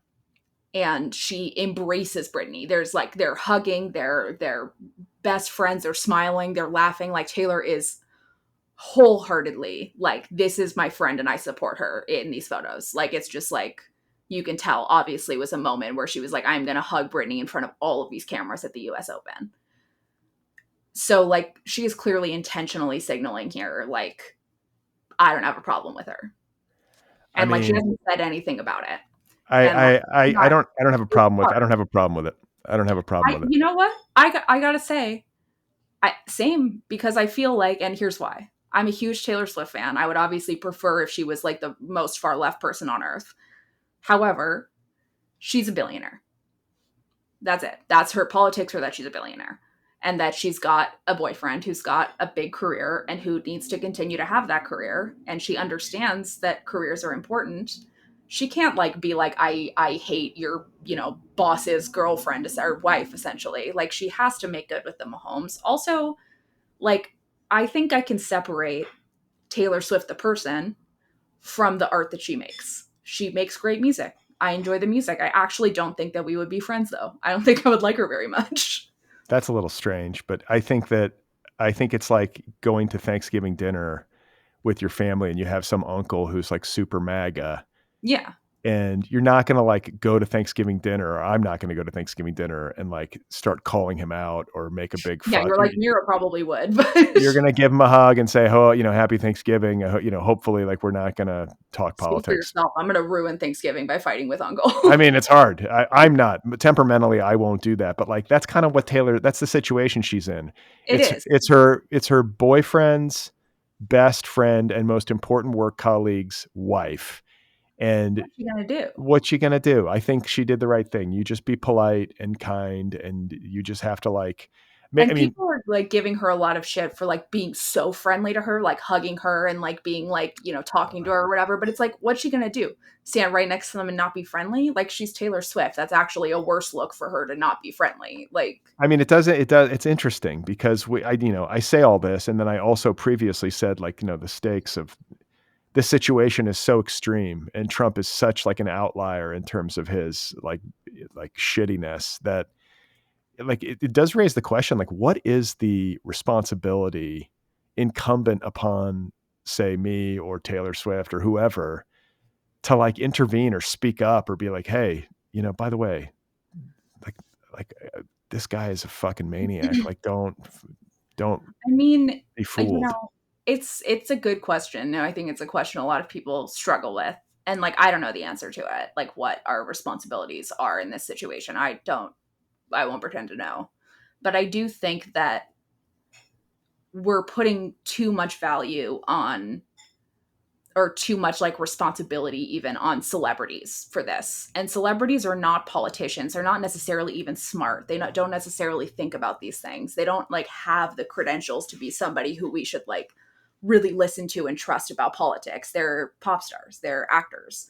And some of them might be very politically involved. And in that case, yeah, go for it. Like Mark But Ruffalo. I like Mark Ruffalo. yeah, I love Mark Ruffalo. Same. I think he's He's great. good. But he's like consistently outspoken, and He yet knows what he believes. He's like, but he's got like a gentleness to him. He's yeah, a sweetheart of a he's just guy. like a nice guy with good political beliefs. Yeah, Fully. I He's feel the like, uncle at Thanksgiving where you're like, hey, like I like talking to you. You're fun. and I think he would speak out. Like that's the thing. Like he's actually really good You're at like, being fuck an that ad. other uncle. Yeah, he's good at being an advocate and like somehow maintaining like a light spirit. He's not like Yeah. he's not like an angry man, No, he never seems angry. He never comes off as like pissed off, which like would be fine if he did. There's reasons to be pissed off, but he's just got such a nice aura to him. And like Taylor Swift also maintains, not like Mark Ruffalo, but like in a PR sense, like she has fastidiously, like her entire life for like 20 years, maintained this like friendly air where she's never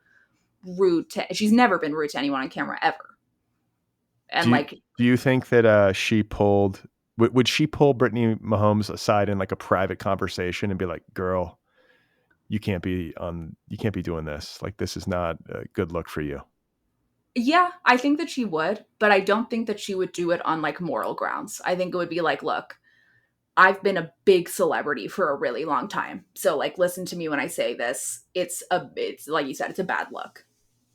I don't think that she would be like, don't you understand that this guy's a, like, you know, homophobic, misogynist, like rapist, like, you know, and he's going to do all these horrible things. I don't think Taylor would say that. I think that she would say, why don't you shut the fuck up, basically, but in friendlier terms. Like, as a celebrity, I know that you should not be doing this shit. She Like, like, don't fuck around. I think she would say that to her. or she like invites her to hang out, like gives her an address, and like when Brittany Mahomes shows up, it's like, Peter Thiel is there. yeah, Peter Thiel is there, like give me the t-shirt. But he no, she gets there and it's just like tree pain, just like sitting Yeah. at like a desk, just like sit down. Yeah, like when like she like turns on a lamp, it's like dark in the living room, turns on a lamp, like, where have you been? Yeah, exactly. I've been waiting for you. Sit down. Let's have a I mean, conversation. I do think that like we were saying before, how like celebrities need somebody who will say no to them and who they'll listen to. I think Taylor Swift has that in her mom, and I think she has it in Tree Pain. I think it's why like Tree Pain has been the one to see her into her biggest success in the world, like, ever, because like Tree Pain is fucking dedicated and scary and like has been right enough times that Taylor will listen to her even if Taylor disagrees. Yeah, You she's can got see, like, trust. It's yeah, trust. like, exactly. And like you've seen on the red carpet, I've seen at least, where like people will be saying things to Taylor, like, come over here. And Taylor will be like, this redhead, I listen to what she says. So you can talk to her and she'll let me know that's my boss. Like, she does defer to her. And I think, like, if I had to guess, either Tree Pain is incredibly pissed right now, or she told Taylor, like, hug her at the US Open and then just we'll be done with it. Yeah, I'd be interested to see if they hang out together at Chiefs games. Yeah, Knowing that it's going to be like, it's going to be a public relations shitstorm. I mean, there's going to be talk, it's especially before the election, you know. I mean, it's funny because it's like Taylor's fans, like when she was dating Maddie Healy, did like a fucking like whole like petition, literally a petition that thousands and thousands of people signed to get her to break up with Maddie Healy because he laughed at like a racist joke that somebody made on a podcast in a situation where it would have been really awkward if he didn't laugh during the recording. Yeah. And it's like, but then it's like you think about it, and she was best friends with Carly Kloss, you know, best friends. They were clearly fucking for a long time. She's married to Josh Kushner. It's like, I don't think that Taylor Swift has ever really had that big of a problem with Republicans. I don't think that she is one. I think she probably votes for Harris for sure, but You don't think we're going to get an endorsement?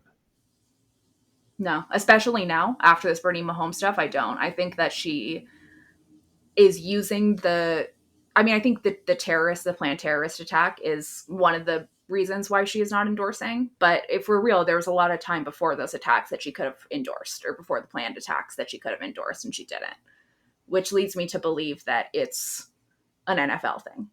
And she wants to make sure that like Travis is getting the most and least controversial publicity from NFL fans who are not Democrats. And like Taylor needs to be loved. She needs to be there. She's on camera constantly. She needs these people to like her. And her hugging Brittany Mahomes is like, I think her doing kind of a trade-off where she's like, okay, my fans are going to be mad about this, but if I just like don't say anything about it and kind of just let it pass, then like it's whatever, and I'm not making the NFL mad. I think I'm going to disagree. I think she's going Yeah? to do a subtle endorsement. It'll be like Twitter, like she did last time. It won't be some big video or appearance that's like really like The electrifying. last time she made those cookies and everything, that was like a whole thing. But it's not like she's going to like do a performance where like all eyes are on her. It's going to be like, I'm going to issue a tweet. She's going to say, I'm with her, or whatever the fuck she says, but she's not going to miss the opportunity. I mean, she already did it once where she's like, She's going to tell people to vote. She's going to have like a very, very impassioned, my guess is that she's going to have like an Instagram post that's like incredibly impassioned, long, you know, like a lot of text of her writing about like how much it's meaningful to her, but she will never say outright, I'm voting for Harris. She'll just say there's so many important things on the ballot, XYZ, blah, blah, blah, vote. I think that she'll strategically not say like even the name of any political candidate. that's Like she'll probably imply. Come on, you coward. Fucking say it. This is what I'm saying. She's a coward. She's a pop star. That's like number one goal for her, is being a successful pop star. Yeah, but this, you know, take a stand. Yeah, but Wonder what Tree Pain is thinking. What does Tree Pain think about this? I think Tree Pain is thinking, all right, we're going to have like a very complicated PR road ahead of us, and we need to be making sure that we are on the same page every step of the road. Like, and also like if you want to be able to, if you ever want to be able to do a concert without worrying about like fucking ISIS blowing it up or whatever. I mean, she has said over and over again in the past that a terrorist attack at one of her concerts is her worst fear. And it's maybe one of the only things that could make her quit music entirely. Like that is like, and she's been saying that for like a decade. So like I actually do think that the terrorist attacks, like she may have planned to endorse more wholeheartedly or whatever before that. I think those really freaked her out because it was to the point where she couldn't even say anything about it because like it was, the government was like, you need to keep the shit quiet. It's like a secret. You don't want to give people ideas. Like the more you talk about it, the more oxygen you give it. And like, And she was on lockdown with the entire Eras tour, like crew, dancers, everybody. After this terrorist attack, the government put them in a secret location on lockdown because like they wanted to make sure that nobody knew where they were while they were investigating this thing. Dude, that's like really intense. Yeah, it's sad, but I don't know. We'll see. Be a hero, Taylor. Just stand up and speak out and get your little Swiftie people to the ballot box. Honestly, or don't. I'll still buy all the albums. I'm not gonna lie. Yeah, like unless you're such a diehard. Like, I mean, look, I like her music. I don't know. Can't help it. Like, you know, what if Jerry Garcia was a little bit of a libertarian? You'd probably still like the Dead. But he wasn't. I mean, but what if he was? I don't know, man. I don't know. Like, I think like for me, I do prefer to like really like vibe. Like my feeling of like whether or not I could be friends with somebody or if I admire their character does play a role in like my appreciation for the art or my ability to enjoy it. I mean, same. And I think like separating art and artist really only goes so far. Like I think people say that and it's kind of actually not possible. Like in in most cases, like you really can't do that. Like dude, you would have no music. You would have no music to listen to if you held every single artist and every single album and everybody who worked on that album under some sort of like microscope and like evaluated their morality. It's like, and then at the same time also though, it's like, okay, I hear Ignition Remix. That's a great song. That comes on at the club and you want to fucking dance. Who is that? Who makes that song? It's R. Kelly. Oh, right. And so every time it comes on, I'm like, R. Kelly, R. Kelly, R. Kelly. It's kind of like made the song way less enjoyable for me, right? Do you go to the club? Do you club? Gay clubs. I mean, like my best friend lives like in the center of Santa Monica Boulevard, like next to the Abbey, basically. And so like you could just walk outside of his house and there's like 100 gay clubs. Regular club seems like a fucking nightmare, but you go out to, is Cherry still there? That place, Cherry? I don't know. Where is that? It was on that little side street off of Santa Monica Boulevard where a lot of the clubs are. I forget the name of the street. No, I think it was replaced on I think I know the street. Is the same street as the Abbey, but down? Kind of. No, it's actually further west. I can't remember. This is back in my youth when my wife used that might be like the general zone we're in. It's like 5-block radius of the Abbey, basically. So probably missed it. Like, and you go out and dance and do like the whole gay club thing? Oh yeah, absolutely. And like the gays are super fun. What I'll do is like go out with my friend and I'll wait until he finds some nice man and we're all dancing and we're all getting along or whatever. And then when it gets to the part of the night where they're going to want to do their intimate things, I say, okay, I'm Connor Cooper. See you later. Like dropping off my friend with someone I trust. We're good. Like Alex, turn your location on and I'll make sure you're safe. And it's like, nice. That's it. Nobody ever hits on you. Like you're just, you know, whatever. Not to be a straight person infiltrating a gay space, but I've been knee deep in pussy in my life too. So, you know, knee deep, maybe not neck deep, knee deep. I'm quoting Chapel Roan, knee deep in the passenger seat. I didn't know this. I don't want to know this. You did know this. No, I don't know this about you. I've never gotten details of you hooking up with women. Like, okay, well, I maybe didn't say I was knee deep in pussy, but like I've told you I've hooked up with women. I think you might have mentioned it in a past episode, but I was like, I don't know if Mira and I have ever talked about this, but not that you need to divulge. But I mean, I'm happy to, but I don't think anyone wants to hear it. When was this? Was this in high school or was this in like your crazy New York era? It was like then and before, I would say. Like I never really, I mean, like I liked it, but it just like I was not really like I never really was like that into it. Never took to it. I never really took to it. There was like one girl who like I definitely had some feelings for, but like that was totally it. Like I've kind of just That's good for I the never brand. really It's took good to for the it. brand. It's good for the brand too. Again, it's like tattoo. It's like tattoos, and then like, yes, I've hooked up with a member of the same sex. I feel like it's. That's like the most like I'm almost 50 thing you've ever said. I mean, like, look, if you want to be edgy and cool, I feel like it's like, oh, You've never made out with a dude? Not even in college? Not no, once? On a dare? Never never, kissed a man ever? ever, never, no That's desire. wild. I mean, nothing against, I mean, it's like just not But my not fit. even just for the experience, not just to know what it's like.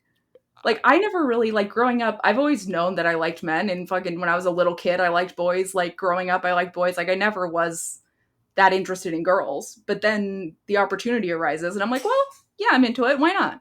Yeah, no, I Life never had. experience. I Like get. not just to like be whatever. You have casual sex with a girl. It's fun. I think it's I think it's maybe easier for women to make that choice and that Toxic leap masculinity. than to. Yeah, maybe that's the case, but it's also like I just have no desire to make out with a guy at all. I just. Honestly, like I had no desire to be knee deep in pussy, and like I didn't like it that much, but I tried it, and at least I can say like I tried it, Yeah. and I'm not gay, but not for a lack of trying. Not for lack of trying. Knee deep in pussy. I mean, have you heard the Chappell Roan song? Oh, is that Knee a? deep in the passenger seat, and you're eating me out. Oh God, no, I have not.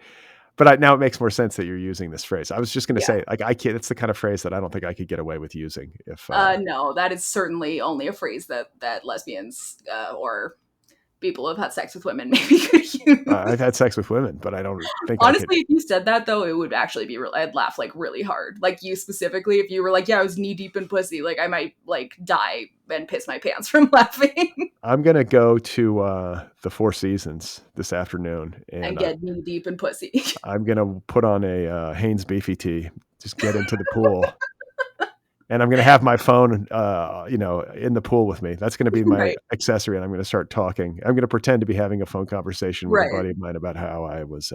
And your shirt is just soaked. You're kind of like standing over the pool water, and it's like clinging to your body. I was just knee deep. I was okay. You didn't watch Veep, so you haven't seen this part of Veep. But I think the funniest joke in the whole show, which is full of some of the funniest jokes I've ever heard in my life, it was this one time when like they were like mimicking the 9/11 thing, where like Bush was like reading to kids, and then like 9/11 happened. He was like reading to a kindergarten class, Right. and so she's reading to a kindergarten class, and one of her aides is on the phone, and he he goes. I was so deep in pussy last night that I was shitting clit, son. As the other aide takes his phone and throws it and goes, "You're in a kindergarten classroom." Oh my God. How did we get here? This is where we're ending this episode, with this kind of crude remarks about. I mean, look at my eyes. The THC is kicked in. This is what happens.